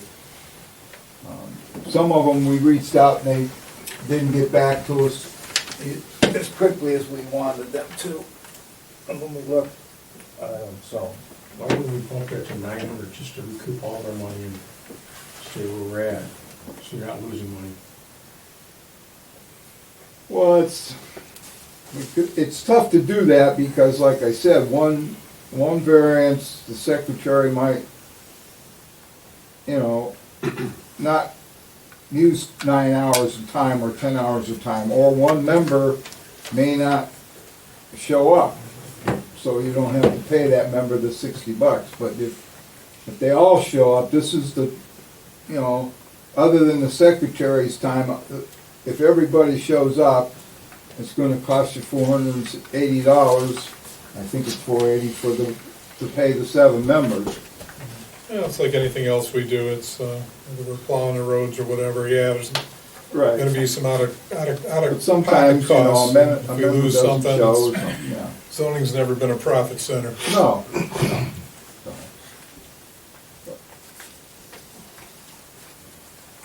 So what we need to do is either make this adjustment on the fee, well, not either, we gotta do both of them. Make the adjustment on the fees, and, Mike, I think I would like the prosecutor's office to take a look at this, and we kinda, most of it's here, the documentation, Right. or at least the framework of the documentation, Right. and ask her if that's adequate to Yeah. Yeah. address her concerns, which she did send us some. Right. Could We you- did get it this morning, but. Yeah. So can you run that through the prosecutor, through your office, or should that come through It us? has to come, Yeah. her response back to me is I'll it has read to it. come from you guys. If the trustees would like legal review of the specific proposal, they can vote in their meeting to request review from me. That's what she said this morning. We do need to identify the differences in cost, though, commercial and residential, Right. somehow. Okay, so we're gonna run a motion to, just send it back up to the prosecutor's office for review. Yeah. Just so we have it on the I record. think so. So this would be my specific proposal, which is what she wants, is fees to be reset at zoning department's request.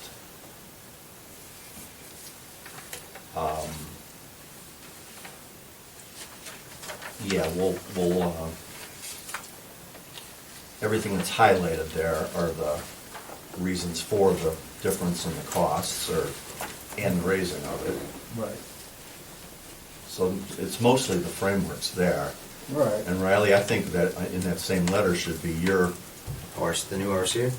yeah, your, If we can apply it? if we can apply that, yes. Yes, I would, yeah, absolutely. 2 questions. Identifiable difference in cost between residential and commercial.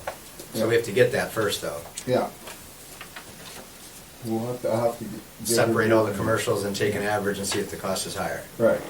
And Well, then number- normally, I will say this, normally the commercial requests, besides additional time, maybe looking at stuff, usually involves a second meeting in itself. For something require data missing or incomplete application. We have one right now. You know, here again, just so you understand, we have several members of the board that if you return an application and you leave one of the questions blank and don't respond at all, and one of them is an attorney, says that's an incomplete application because you failed to answer the question. So Jane and I always tell the people, you either write yes, no, or you don't, or it doesn't matter. But don't leave it blank. But if they leave it blank, there's several members of the Board of Appeals say it's an incomplete application, I won't act on it. So now we have a situation. But Technically correct, I guess. right. So we always try to get them to answer all the questions that pertain to the variance request, because, you know, there are two different variances as well, so. Yeah. One's a use variance and one's an area variance. Yeah, we can do that, we'll look into it. The third question, can we ask if, to avoid that big cost and time, if the people can just fill out the yes or no while they're in front of the board so the meeting can continue? Could we just get clarification on that? We probably could, yeah. But like I said, you know, I've traditionally tried to send it back so that we don't face that at the night of the meeting, but sometimes it slips through, but yeah. We try to do that, get them to do that, yeah. So three questions? I think that's pretty simple, yeah. Yeah. Yeah, I don't think that's too much to ask at one time. No. An applicant complete application at the meeting if there's a blank. Right, if they did something required blank. So meeting doesn't have to get canceled. Or extended, or rescheduled, recessed. I guess the correct word is recessed. That's a good cost saver there.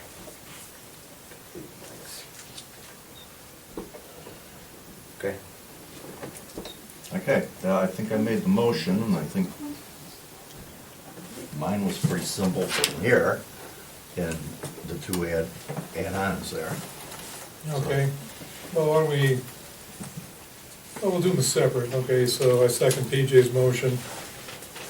PJ's motion was to have the prosecutor's office look at. Review the changes in our fee schedule for variance hearings. Well, no, it's not variance hearings, it's Board of Zoning Appeals hearings. Miscellaneous Yeah. fees. Well, it's both. Board of Zoning Appeals hearings. Zoning variance Yeah. fees. Variances Board of and Zoning Board of Appeals. Appeals. Because we did page one Oh, already. these are all- Well, Board of Appeals is either or, Yeah. yeah. The heading's miscellaneous fees, that's the whole Right. page. Don't forget the industrials, or the amendments still on there too, and the food trucks. No, we did that, I mean, these I was solid with right now. Those are already taken care of, so No, we're they're- addressing the All right, yeah. variance fees. Okay. Okay, motion second? PJ, Yes. Riley, Yes. Michael. Yes. Mike, did you second that? Yes. Motion? Okay. You know, you wanna set up a, Yeah, I'll email it to all of us, and we can send it out. well, just The additional questions. Just read it here, and then we'll motion it so that Okay. you can give it the specifics of it, how it's written. We're going to ask for clarification on identifiable differences in cost between those two categories. Those categories being residential and commercial. We have to show why commercial is more expensive. Yeah, so Justify that it. we can charge Charge two more. different fees, yes. That would be the first question. The second question, there's a newer ORC, I don't have it memorized. I did give it to Mrs. Hardy, where electronic legal ads are accepted out of 3 different options: the newspaper, Facebook, and our website, and a third option. We can just ask for clarification that we can So participate. you're making, you just make a motion to send those questions to the prosecutor's office, as you just read. Okay, and then question 3, can an applicant complete the blanks at the meeting instead of possibly canceling the meeting when everybody's Or already recessing, yes. Okay, So that's your motion? yes. Second?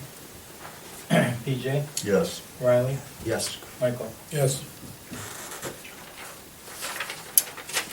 So I just want to get the motion in on the questions so that We know what she's to do. asking why it's coming up from us. We made a motion, so there's no issue where it's coming from. Okay, so we got plan to go at the patio judgment entry. This is underway We're as soon going to as take a look at that possible. first before we drag her into it. All right. I think we gave her enough to, I don't want to inundate her with stuff. That's probably a good idea. She gets hostile. The second dwelling was on there too. That- Pardon? The second dwelling in the patio was another motion we already did separately. 2 other issues. So 5 questions. I didn't make any motions on the patio. I just thought that we're gonna get No, we're gonna- the we're gonna judgment get the- entry. I thought that was gonna be an old business. Yeah, so it'll be Oh, all that, good. okay, we're adding it to review patio and second dwelling Yeah, next we want meeting. to Okay. get everybody up to speed on where we were starting at, so we know where we're going to go before we case. make any, Okay. drag her into it. Basically, what we're doing, Riley, on that dwelling is asking for outside legal clarification as to how to go about that. Right. Or can we, or is it not waste, is it a waste of our time, you know, basically? Okay, any other questions on or comments on the zoning permit fees? Good. No. Okay, scheduled reports going on to Mike Fenstermaker. Auburn Township road report for February, which will be the last month. We had a very active month, we had numerous snowstorms, snow events. We used about 660 tons of salt last month. That brings us to the total usage for the year of 1,904 tons. We average about 1,800 tons a year, so we're already over a yearly average. I've ordered 2,100 tons this year. The last 400 hasn't come in yet. It usually takes them several days before I get contacted and they start to deliver that. That leaves us with about 300 tons of salt left for the last order. And that'll take us to 115% of what I estimated we would need. We ran about 39 rounds last month. So we went around the township 39 times, salting and plowing. We've dropped our average run for all the trucks down to about 17 ton as opposed to about 28 ton, trying to conserve salt. Which basically, instead of like 660 tons, we'd have probably used about 1,100 tons last month if we used the salt like we normally do. So we're cutting back in developments. You're gonna see salt, you're gonna see some snow on the roads and developments. They're not gonna be burned off, berm to berm. We're concentrating on all our main roads. Any hills, curves, all intersections get salted, you know, where people have to stop and turn. So that's a priority I've got the guys working on. Over the past 20 years, an average salt usage for January is about, or for last month, was about 647 tons. So we're really not that far over, but that's because we really cut back on how much we're putting down. Next month, it looks like about 480 tons, and then March is about 163 tons. That's a 20-year average for the next couple months. We have about 400 tons in the dome right now. So if I could get that other 400, I'd feel a little better. That'd give us about 800 in there to get through the next couple months. Repairs, Truck 15, which is our new truck, the transmission lines rotted out on that one. Very common problem with these Western Stars. We've switched over from steel lines to having them made out of hoses. We had a set in stock, so that truck went down after a run in the morning. We had it fixed. It was going again by that afternoon. We did put a new cut. We're just grinding the cutting edges off of trucks right now because we're scraping more than putting salt down. We're just trying to keep the snow scraped off. So we're going through just grinding down the edges. We put a new one on truck 14. Also truck 14, with all this cold weather, for some reason it snapped the front spring. So we had to have that towed in, have new springs put on it. Old truck 16 had a, I believe it was a heater hose, but it blew, and so we got that repaired. It was in a difficult spot to get to, but we got that fixed. It's in the shop right now. They voted to have new brakes put on the back, so it's getting the brakes put on. In the meantime, going down there, engine light came on, so they're gonna look at that, but from what we can see, the exhaust filter's clogged, which can be very expensive, so we're seeing what the options are and getting that filter cleaned out. Truck 19, my truck was down for about 2 weeks. They finally found the wire that had rubbed through. It was up in the frame between the transmission and the frame. It was a bad wire, caused the turbo to go out, the DEF system to go out. But they did get that fixed. It's back up and running. I mentioned we were reading a plow, the cutting edges on the plows. They're very difficult to get right now. The company we use is 6 weeks out. So we order one, we're not gonna get it this year. The cutting edge we put on truck 14, we got from a neighboring township, and when ours comes in, they had 2 in stock. We're gonna replace theirs with the one that they gave us. My cutting edge on my truck is about shot. We're gonna try another company. There was 2 good companies. One company takes 6 weeks, the other one went out of business. We're gonna try another company and see how well they work, because we're in need of another cutting edge. So we're gonna try that. It should be in within a week, I hope, because my cutting edge is about done. The boom mower, as we get time, we haven't had a whole lot of time, but we did get some time to replace a cable on the boom. And we're getting that prepped to go into the repair shop because that's got some clutch, or it's the master cylinder on the brakes, or the clutch is leaking. They're gonna look at that, and the clutch itself isn't working right. And we threw a requisition in with some ideas of what might be wrong, just to get a budget number. But until they take a look at it, we're not 100% sure what's wrong, but I'm sure they'll let us know. We did get one kind of decent day last month, and we did go out and do some cold patch, filling in holes here and there, and we hit some on Stafford, Valley, Crackle, and White Oak. And there's a few more out there, but until we get a little break, we'll get out there and get those filled back in. That's about all I have. The guys are about shot. Well, that's in here in the other departments. But I'll tell you what, they don't complain. I haven't got one complaint out of all those hours. Well, that's really good. Yeah. Yeah, there was a whole bunch of requisitions. You guys saw them when you signed them. Gosh, about half of them today were truck repairs and tractor repairs and everything else. So you'll have that in a winter like this. Tow repairs, we had to have my truck towed to one shop. They couldn't figure it out, so we had to tow to another shop. When the front springs broke, it broke right at the shackle, so you couldn't steer the truck, so that had to be towed. You can't drive it like that. They don't have AAA for those trucks, do they, towing? We have Interstate and FNS, and they're pretty much on call anytime. We called FNS, there was something wrong with their phone system, so we went to Interstate, FNS apologized up and down for not answering the phone. But the one guy pulled out 17 trucks the one day we called him. That's how busy those guys are. Just the one other thing, Mike, and I think if we're sticking with us tonight.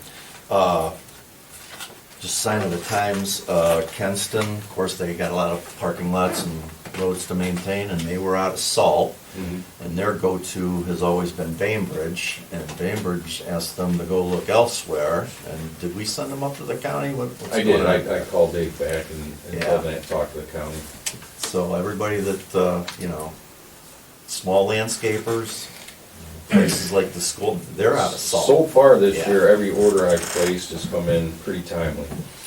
We'll see how this next order goes. But we don't have any to spare either, so that's why we kind of steered them up to the county or the state. These, where you get a half or an inch of snow, people are gonna have to learn how to drive through it, because when you get an ice storm, we don't have a choice. We have to salt the entire road, when they're all iced up. So that's what you're really conserving salt for, is any kind of ice, freezing rain. That's what you really gotta watch out for. Have you seen any more traffic accidents since you've reduced the salt? That you'd be aware of? I see where cars have slid off here and there, but no more than normal. People like to drive fast, so. I mean, you're doing the basics, the names, the Yeah, labels, I mean, we're doing the best we can with what we have. And people just need to slow down and they'll be fine, you know what I mean? But we're checking constantly. You know that's not gonna happen. No, absolutely not, no. I noticed that somebody went off the road twice on Stafford. One of them, the tracks went right over a bunch of mailboxes, over a driveway, through a ditch, and of course I got a call and asked why I did that, and it would be impossible for me to take one of those big trucks off the road like that, but I got a call from down in Jacobs Lane wanting to know why I took all our mailboxes out. Like, I don't think that's possible I could do that, but no, I told him it was some private person that did that. I'm sure Mike saw that. Yeah. Yeah, well, thank you, Mike. I Oh. don't know how I'm many gonna days you sneak guys. out if I can. I gotta get up early and check the roads. Thanks. Yeah, we'll see you. Any questions? 3:30. Good night, Mike. Everybody good? Good to see you. Okay, unless there's any questions, he left. PJ, your report? Yeah, I'm actually gonna pass on that. Most of it was just covered with Mike, and, obviously we had a death in the family last week, and that dominated most of my, so I'll pass. Okay, Riley. First thing I'd like to talk about, before summer gets here and then the next winter comes, the Adam Hall roof. So I recently received a lot of data. I would like to see if you gentlemen want to enter it into old business or new business for the next meeting after you have time to review what's been done, so we can all get on the same page for... Well, it's been ongoing. I say we can just kind of put it back onto old business, because, it's not something you're going to jump right into and have an answer on. There's going to be a lot of things. That's why I'm... There's certain points, you go up there now, now that the snow's lightened up a little bit, it shows you what's going on there. There's tremendous heat loss, and you can see it. And that's the problem. Always seen that, always been there, and they've tried to use that information to fix it, and never really came up with it. Well, a new 3 times over was not the solution. Yeah. It's the heat loss, and that needs to be addressed, and I don't know if there's any recent technology that you can micro-insulate something when there's no room. If you go up in that attic, Riley, you're gonna... Yeah, it's all packed up in there. Yeah. One, you could, I see the problem I'm seeing if we go to like an engineering firm, I'm not sure, I don't have a contract in front of me, but if they're going to like charge us money and then guarantee us not have another problem. If we go that route, we're still on our own if it doesn't go right. So that was one question I had, if we have the time to hire someone to try to make them give us better advice how to handle this once and for all. Number two, a resident mentioned it's a slightly higher cost, but if you go with a metal roof, you could put studs and then furring strips and apply it over the old roof, what that does, it lets that cold air from the soffits to the ridge travel and have vacuum continuously. So that's where the heat loss, if it is there, it's getting ran. This is modern construction. I'm not trying to make this very technical. But newer houses, you don't see the icicles as much as like a 1900s house because the soffit venting by the gutters and the ridge vent work together properly to keep the deck at the same temperature. In the older houses, they didn't vent from the soffits properly. Correct. So if I don't want to use the word cheat relative to lifting the roof up 2 feet and paying, I don't know what that is, 150 grand. I don't know, it could be a big number. It's a big job. Sure, it's 6 figures. Huge job. Sure it is. But a metal roof's also expensive, but it looks really good, lasts a long time. And if we can get someone to verify, an engineer or an owner of one of these metal companies to say, yeah, if you lift it up 2 or 3 inches, you're going to create that draft, and the whole deck is going to stay at the same temperature. You're not going to get the ice dams from the heat loss on the front edges or in the valleys, which that's what you mentioned. So that's another option we could explore before seeing what that number is to raise the roof per the Geauga Maple Leaf article. Yeah, like that, say the steel roof, I mean, it's a viable option to look at. Well, could you double down with that increased ventilation and sheet insulation? You know what I mean? You can put your add iso insulation board first, and then your ice guard. Lift it. And then you do your 2-inch slab. It'd be more than we've done so far, and let me just say that everything we've done so far has not solved the problem. That place is like So, a cabin. it It needs would look more. nice. It needs more. Also, a metal roof on like the cabiny wood look that we have down there, green metal, black metal, whatever, it'd be really sharp relative to a leaky old brown roof, I guess. So, that's it. You could still mix the engineers in to get advice, because we don't want to just say, yep, $90,000 metal roof, slap it on there, and it doesn't work. We still need some advice with it, but that's another option. We do. A resident mentioned it, I didn't think of it, I thought it made sense. a little under the weather. Can I make a suggestion? Talk to Riverview Church over in Russell. They've got the flat roof. Metal? I can't tell, Oh, it's still think it- covered in snow. That's true. It's snow, and it's doesn't have the high pitch, but it does have a lot of Later. extra additions added onto it. But when I went by there the other day, it was covered in snow, and we didn't have the heat loss like what we have down here. It's showing Maybe this they year. have a good engineer that could steer you in the right direction. Riverview Church, huh? Right on 306, just south of Fairmont in Russell. Mhm. On the west side of the road? Correct. Yeah. Yeah.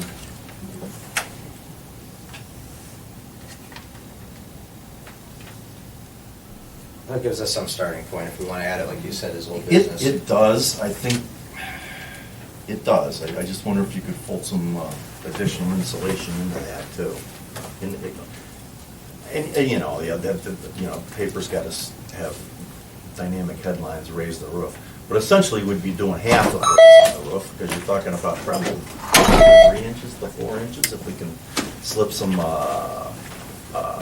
sheet insulation under it, ice guard, flooring strips, I think is probably where you're going there. You know? As opposed to new trusses, Yeah, yeah. walls, trusses, everything goes Well, up. you're at least talking Huge furring money. strips or 2x4s or something there. So it's, Starting point. it's, something different needs to be done than what's been done. Do you guys before. want a copy of this from Ms. Dozel? Run it through? No, I don't think, we've looked at that, plenty of pictures and all the history of it. We just wanted to get that into you, so you had the whole history of everything that has transpired in the past before we go forward. Okay.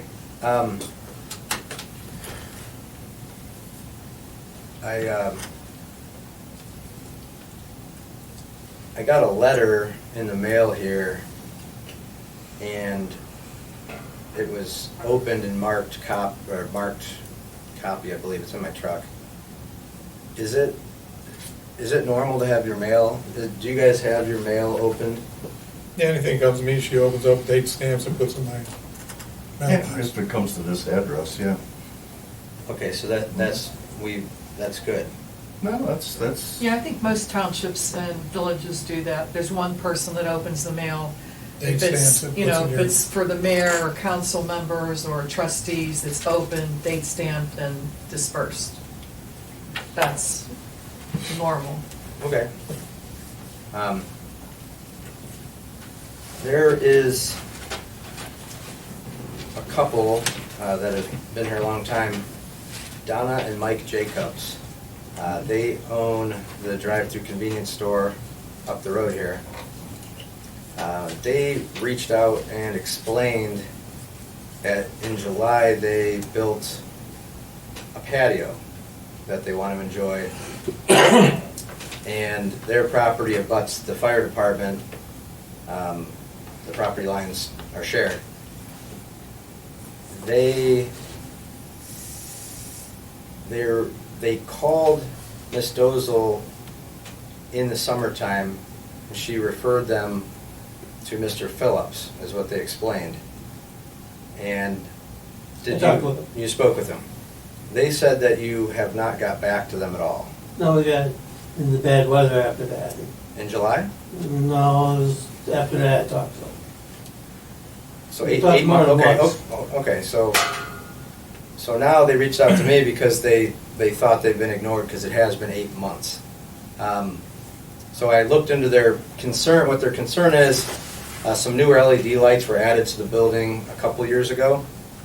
I think they're designed to try to emit most of the light onto the parking lot.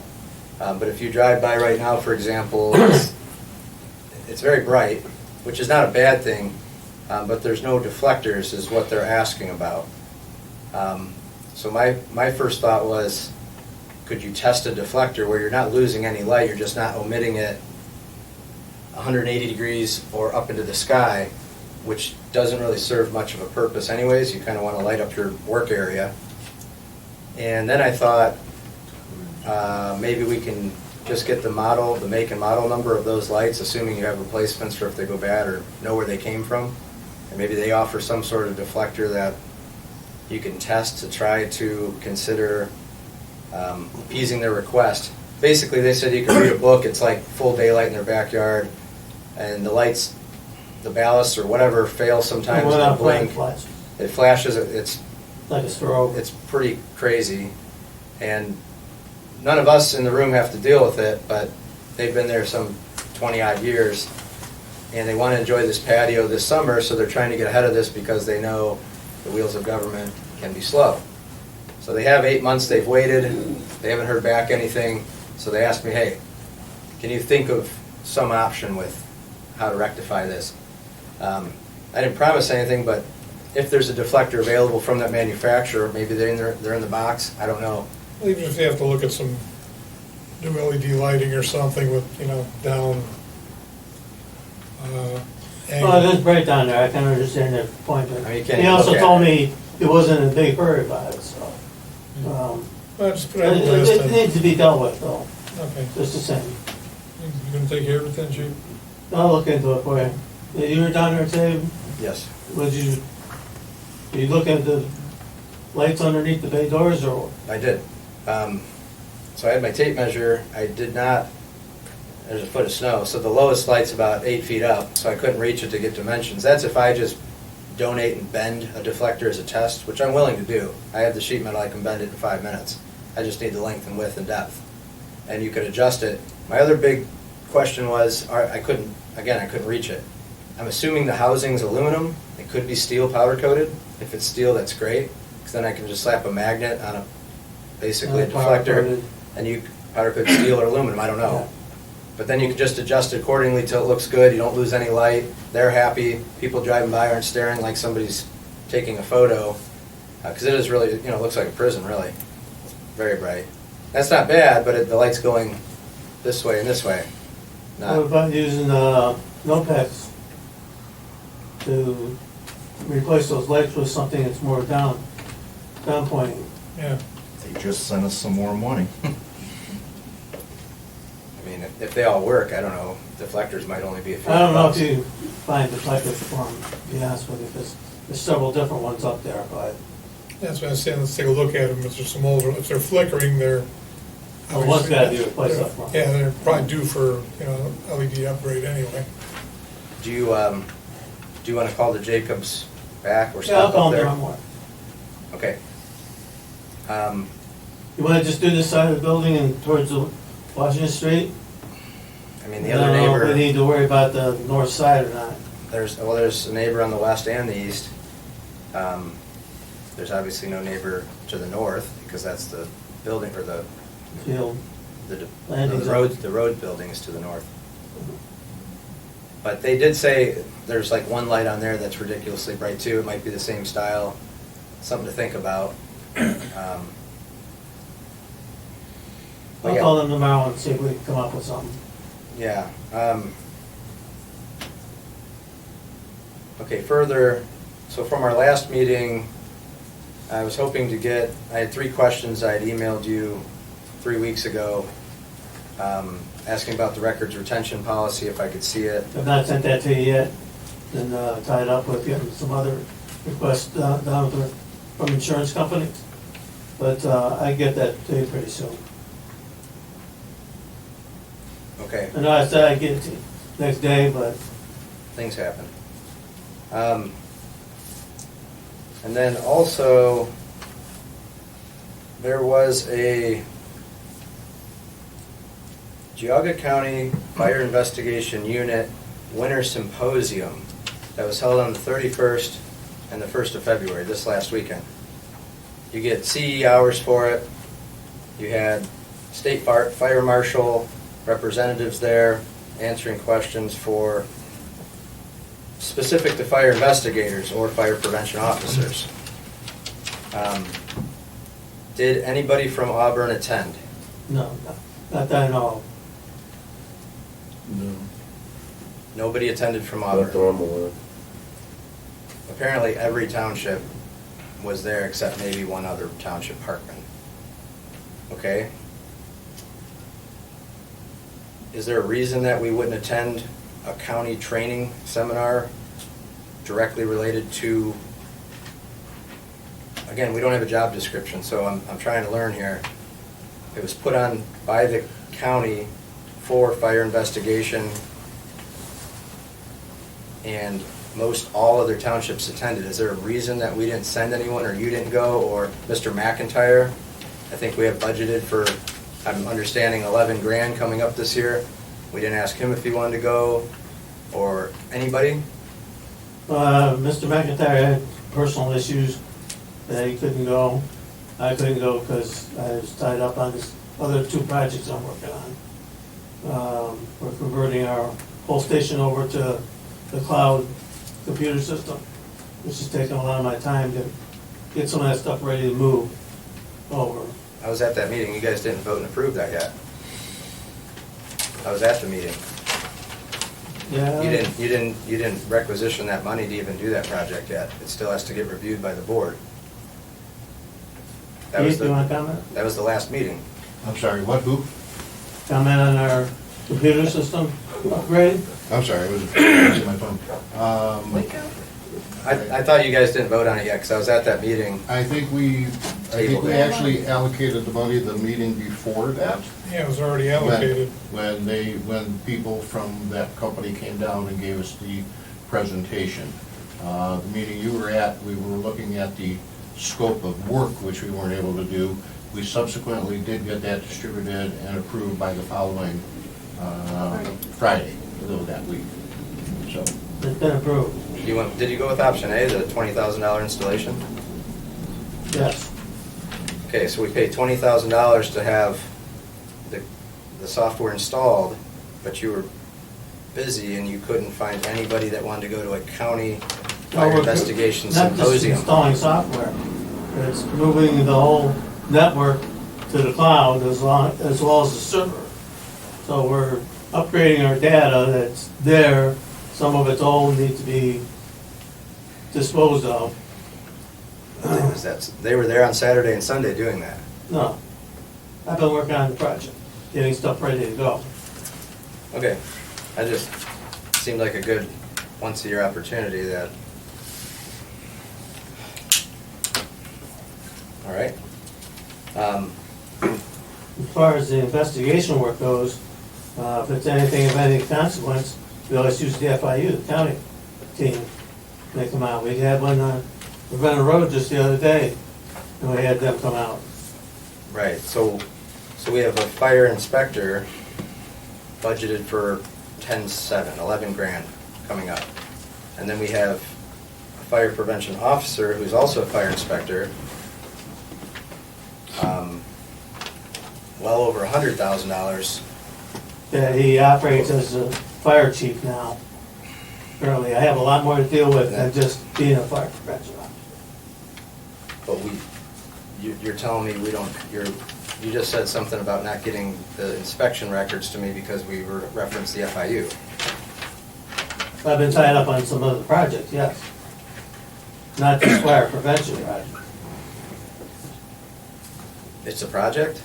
That your actual job description title on paper per the RC is just a project, is what you just said. I manage the fire department, Riley. I don't know what you're looking for here. Well, I was hoping somebody would go to a countywide. Well, somebody didn't. Big deal. There's. Well, what do you want us to do? They I'm didn't still, there's so no they job gave you a description. reason, you don't seem to accept the reason. So we still have the highest paid position in the biggest public safety facing position with no Yeah, job we know description. your opinion on this is great. It's not an opinion. I know, you're saying the same thing over and over again, Because I right? would like to have That's what he's looking for. a job description, a background check, or anything in this building or that building. In 3 weeks, I can't even get a record retention policy. That should just be like drag send. I don't know. I mean, kind of like the Sexton thing. We're paying a ton of money to the highest profile public safety position, and we're not participating in training. We have a second person that's budgeted to do, while inspecting, so the same job. There's a budget for 10 line officers. None of them could attend. But we still don't, in our building, have any paperwork that I can see pertaining to your job position. And when you're talking public safety and the largest salaried position out of only two, it's very irresponsible for tax dollars and public safety. If I can't explain to the residents what this position does, how can we justify that amount of money and a second person being budgeted to do the same thing? It could be okay, but I feel like we need to make some effort, and that's why I asked what has been done the last 3 years for fire prevention inspections. What's the plan for 2026? I got nothing. Here was a whole thing that the whole county went to. We didn't participate. It just, I'm concerned with the public safety and the amount of money not clearly being defined or what's happening, especially when there's 8, 9 different line officers, which is a huge number, doing a ton of work, or are they not? I mean, I don't know, they all have stipends, that's fine. So I start to wonder if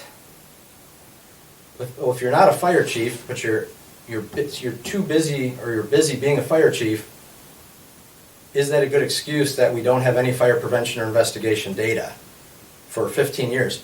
We clearly knew, because you told me the ORC that we operate under, Section B, you mentioned that, so we knew you were a fire prevention officer for a very long time. And I feel like we have nothing to show for fire prevention, and that's explicitly the first part of the job, what we pay for, and we pay a lot for it. I mean, relative to any other township data I can find, it's an insane number we pay for that. I don't know. If you don't have any data to give me, Give them whatever data you got. Oh, well, I get done. I apologize for not getting that certified. I'm allowed by the Sunshine Law to take a certain amount of time to get you that information together. If I gotta make copies of stuff, I gotta make copies of stuff. So he will get you the information. Excellent. And then from the last meeting, I misspoke. Before I got set up in the system a month ago for my email, I called ADP to try to clarify costs on emails and Office Suite packages. And in my first call, I didn't want to cost money if I wasn't going to use something. So it was my impression that emails were free. And then there was some discussion at the last meeting, who's paying what. So I figured I need to get this in writing from ADP what things cost. So there's two types of licenses that they offer. One is G1, that's email only. The exact cost for just having a county email is $192 per year. Currently, I will be the only one that has that license because I don't need Office Suite, Access, Excel, Microsoft Word on a desktop because I don't have an Office. So it's silly to pay for a G3. They set me up as a G3 on accident, even though I requested G1, so I got that fixed and they're going to credit us back money we can apply to next year's bill. They sent me the whole list of everybody. Mr. Kavanaugh, you're set up as a G3. I don't care if you want to stay a G3, but you can call up there, do a user requisition form change, and you can go to a G1 if you just want an email, unless you plan on using a computer here, Excel, Word.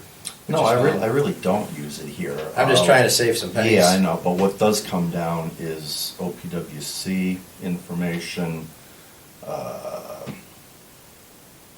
Most of what I get here is from the engineer's office.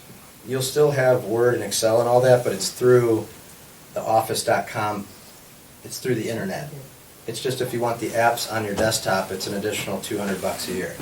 So I'm changing it for me because I don't have an office, I don't have a computer, so I'll never use the apps. It's up to you. It's easy to change the rec form. And then everybody else is a G3. It looks like they would use it. But then to your email, they mention if you want to get out of that address book so you don't get emails going to just dead space, it's the same thing. If you do the rec form and say, remove this email, it's an inactive email, but they have it as active in their address book, which is screwing up you because you're getting emails and you're not getting them. They'll remove it from the address book if you want. So that's what I figured out from ADP. Johnny is a good point of contact, but all of them know how to do this stuff if you need anything. And then lastly, Spectrum. If anyone was here at the last meeting, there's a gentleman back there at the end of the meeting. They said that they'd been struggling because they were cut off and Optimum wasn't helping them. So we had some group emails going around to Spectrum trying to get some clarification. The two main topics, a whole development, the Meadows, I guess, has been cut off, so Ms. Dozel was getting a lot of phone calls. And there was a private electrical line after the distribution box, so the homeowner paid, they said $10,000 to have it repaired. So those questions were all separated in the emails to Spectrum. Hey, are there developments going down because of Optimum? How do we fix this? Because it's a big problem if you don't have phone service or internet. People seem to be very upset. Ms. Dozel said she had tons of calls and she had no answers, so help, help, help. So I stepped in, I wrote a big email to all the people we had at Spectrum. Like, the sad story is, we had a couple of replies where they pointed fingers for people to work on it, and it's been a little over a week. We didn't get any replies. Well, basically, it was the cable, the Spectrum contractors cut the cable. Yes. Cut the Windstream cable. The cable. Or the... To the Meadows? To the Meadows. Yeah, they're And just down. They don't have internet. So Spectrum, even though they were kind of responsible for it, they won't fix it because it's not their cable. And I guess Windstream can't get to it because the weather or whatever excuses they always make for not doing something. And then the other guy was this $10,000 electrical line, nothing to do with the internet. And he's saying, hey, I need, made right for this, and no one's talking to me. It's after the right of way. It's on private property. But But anyway, so that's, I guess, the most up-to-date spectrum information that I have. We didn't really get any good replies, so getting back to either of those residents or group of residents, maybe I'll try to get back to them tomorrow that we just don't have any information at the very least, so they don't think we're not doing anything. That's it. Thank you. Alrighty.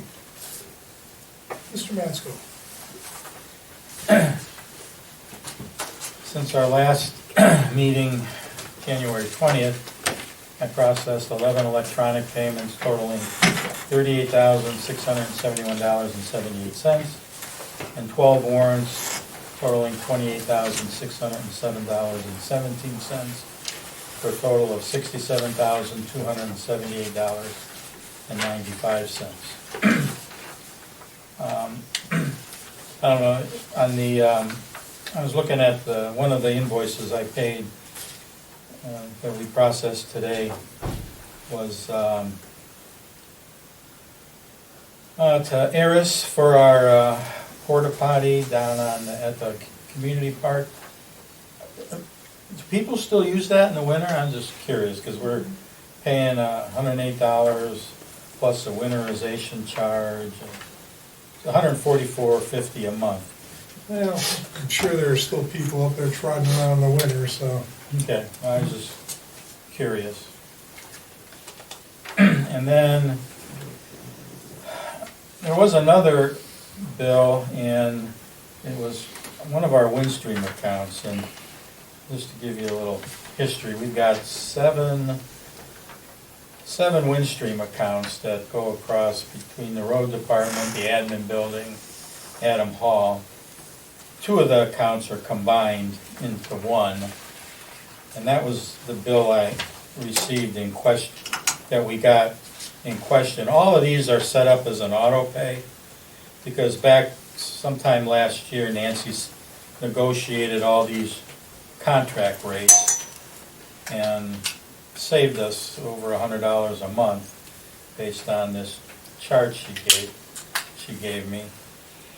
And the one account combines, it's an office suite account, which is what it says here, and it's for the admin building and Adam Hall. So I have to divide the charge up among 3 different accounts. Well, when I saw the charge to our checking account, we got a bill for $912, which is normally about $200. So because there wasn't a invoice in the folder that I usually have the invoices, I logged into our Windstream account, and I was able to pull down an invoice, and it turned out there was a $599.88 cancellation charge. So yesterday morning I sent out an email. I mean, I didn't know what we canceled. It occurred on January 7th. So I sent out an email just asking if anyone on the board authorized that charge and for what. You responded. You said, "Not me." So then later this afternoon, Nancy came in the office and indicated that I don't know, there was a whole bunch of things that transpired, and Yeah, she gave me an overview of that. That's when I told her to go talk to you. So I asked her about that. And apparently we were having trouble with the internet at Adam Hall. And so when she was talking to him, they said, "Well, you don't have internet." She said, "Well, yeah, so anyway, they go battered back and forth, so they're talking about that they've got to come in and they've got to hook up internet up there, and they've got to put it in, and meanwhile, the repair guy actually showed up, and it was our router that was out, so they gave us a new router. We already had the internet there, so she had to contact them back and saying, "You guys are wrong, we already have internet up there." So that was the cancellation of the, so I told her or you had to email to get her to document what all transpired, who her contacts were, but That was a nickel tour of what happened. Yeah, because she said we shouldn't have had to pay that, and so I, like you said, I asked her to supply me with all the names, dates, and contact information, so I know who to call. I don't know, I have no clue who to Yeah. call. I thought maybe. She keeps pretty good records of who she was talking to with all the problems, so she should be able to get that rectified, but, yeah, we shouldn't have paid that. Yeah, so do you want to ask her to do that? Contact them and try to get that charge taken off, or? Yeah, I'll call her in the morning. All right, thank you. That's all I have. All right. Old business, town hall did that. Cemetery sexton, we beat that to death. No, town hall we didn't do. Oh, town hall, Yeah, okay. Adam Hall, Yeah. we should change the name to.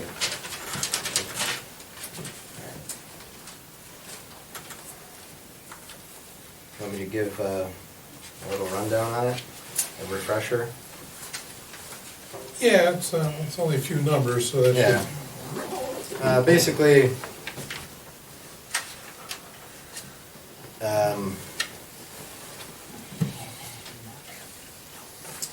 to get everything removed, a footer installed, ADA ramp, ADA railings. We had two choices, aluminum, cast iron.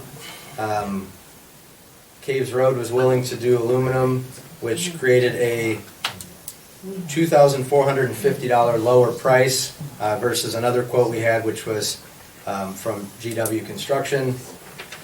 And Caves Road explained the cast iron is a better product. They really didn't want to put the aluminum on because in so many years it would not look nice and would never match the appeal of the building or the cemetery.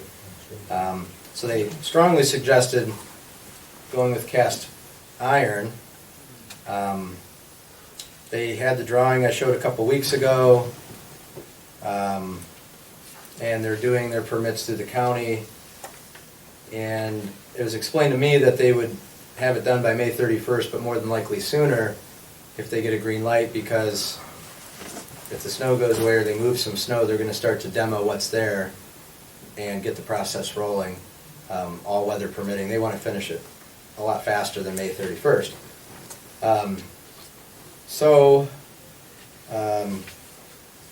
Given all this information we've worked on for around 7 months here, are there any questions? Yeah, I do have one, and it's from the Caves Road dated January 18th. Yes, I have it here. Demolition and construction of entry door landing and east staircase is included in the same configuration. All right, so does that include the lifting of the landing to door level? To match the threshold? Yes. On the east side of the building is this side where we're sitting. That's going to remain the stair, not the same stairs that are there that are wrecked, of course, but those stairs are getting rebuilt and staying stairs. It's the west side that the ramp has to go on and can only go on because the rise and run is so long. So there's not a ramp on, is that kind of what you're asking? There's no ramp on both sides. It's just the west side. It always has been for both contractors. There's only one entry door landing, and this says they're going to demo it and reconstruct it in the same configuration, but that needs to be lifted at the entrance in order to make that a handicap.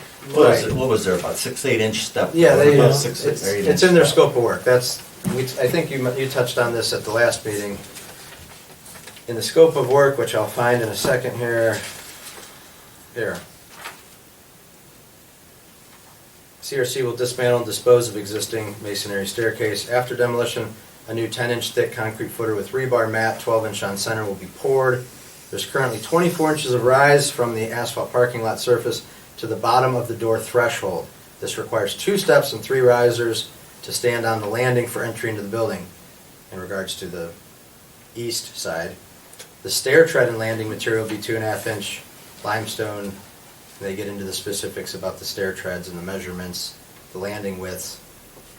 But I did confirm with them that, yes, they understand that and they talked about it in their scope of work, that the landing to be ADA would obviously need to be at the threshold of the door, Yeah. because it would be silly to have a wheelchair try to Ramp hop over and a. 8-inch, yeah. I So know. yeah, they're fully aware of, to get to the height right is on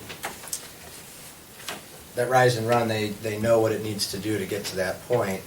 And they touched on it and talked about it in the scope of work back in August. So I'm more than comfortable that will be correct.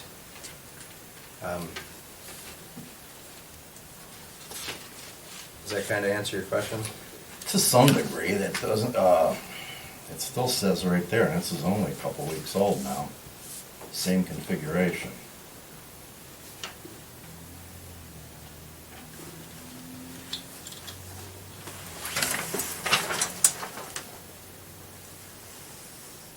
What's that dated? 118.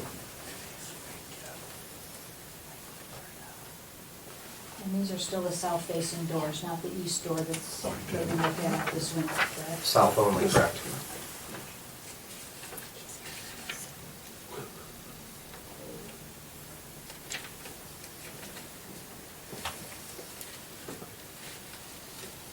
So it would make more sense, since they already talked about how to come up to the right height.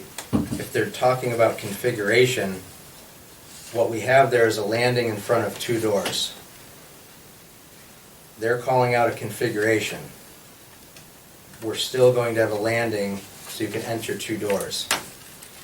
That's how it reads to me, since they already talked about the rise and the run in the scope of work in August. Now, if you are not comfortable that all of this clarification that they gave us even back in August, they're going to leave us with a giant hump in front of the door, I'm more than happy to get them to elaborate on that, but I don't see where that is implied or would even happen. But I don't mind. If you want to delay it more, we delay it more.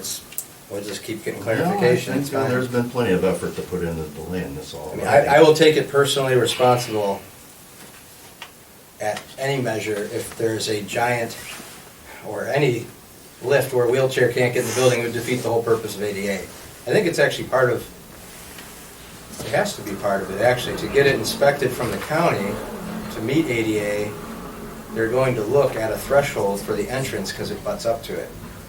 So aside from me keeping an eye on it, the county's going to catch that too if they would have to massively screw up what they know they're working on, which Well, some of the reason I bring this up would be for protection of the contractor's bid too, because assuming he realizes that can't be the same configuration being length, width, and height, 'cause that's what I learned back in shop class. This says same configuration, demolition and construction and same configuration. So yeah, some of it's to his benefit.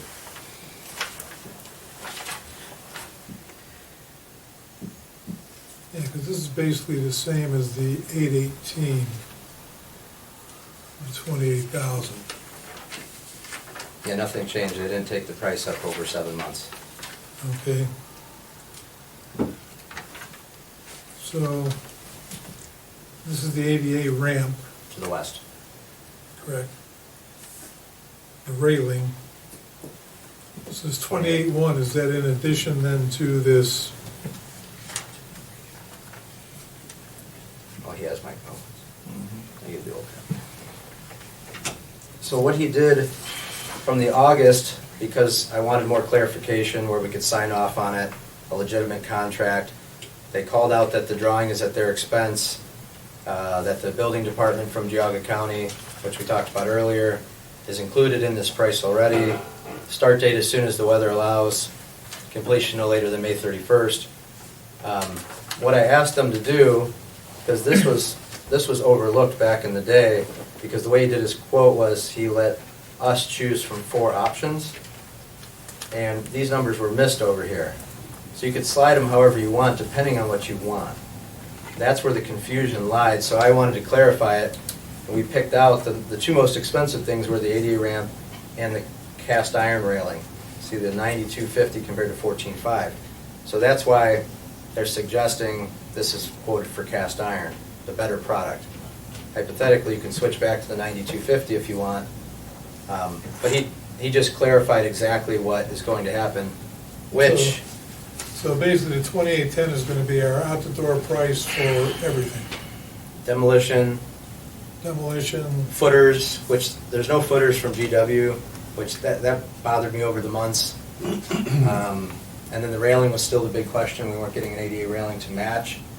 And it might not have been a big deal, and then I started looking into ADA railings. They're to be ADA and be correct, it's a very serious process where like there can't be any breaks in the railing, meaning like you grab here and then you have to let go and grab again. Everything's continuous. There's actually a lot to it. And well, the cast iron makes sense. I have no problem with that. but they pointed out a good example. We had arguably it looks like an ADA railing that was done at some point at the museum. It looks really good. This is way before my time, I'm thinking. I don't know if you guys remember when that was done. Oh, gosh, that had to be in the 70s, I'm thinking, Chief. The Don't you railing? think? That ramp. Yeah. So the railing's newer though. It's rolled tubing and it's multi-level. I feel like that is not 50 years old. It's pretty Okay, fresh it is. looking. Yeah, that's newer. Right. Well, anyway, so it looks ADA, but it's out of compliance. So he actually pointed that out and said, we know we want to do this right because we're not gonna, claim it's ADA and have it inspected and then it's gonna be wrong. So we already know a wrong example right at the museum, and I'm looking, and he's right, there's breaks in it, which it's an easy thing to overlook. So I thought that was pretty astute, and I respected the homework involved to go look at what we already have and identify that it's not right. So I mean, I feel really comfortable that between the scope of work that we have, which is a couple pages, and what we're getting, I think it's a good choice to get this wrapped up and be proud of it for a lot of years to come and know it's going to be done right.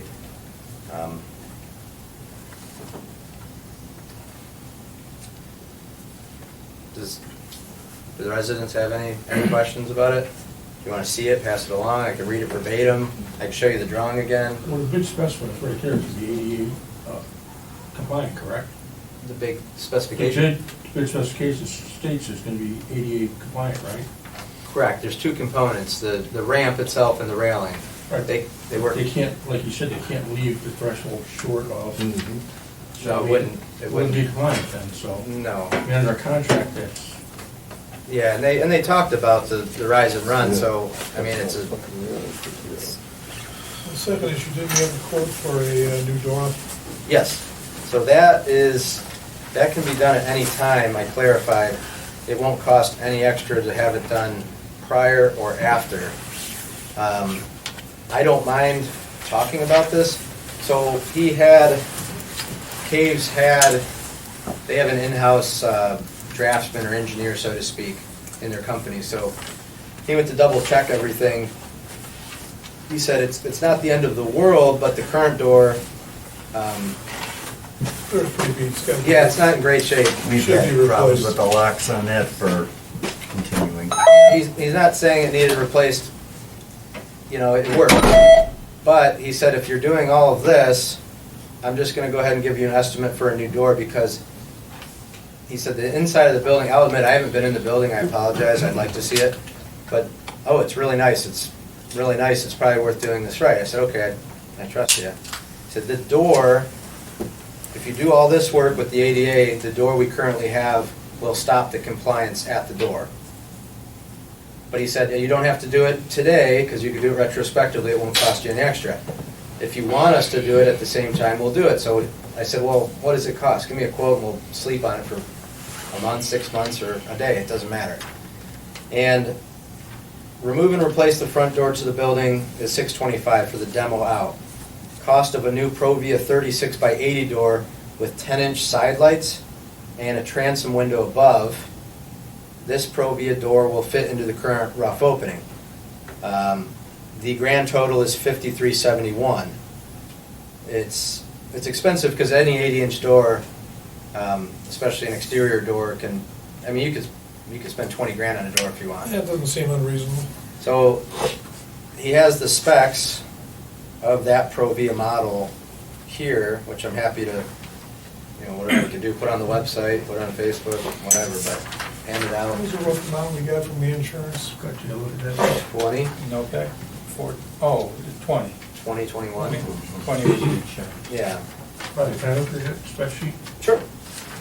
so we're looking at an additional 13, 16. I gotta move around 14, anyway. 8, and 6.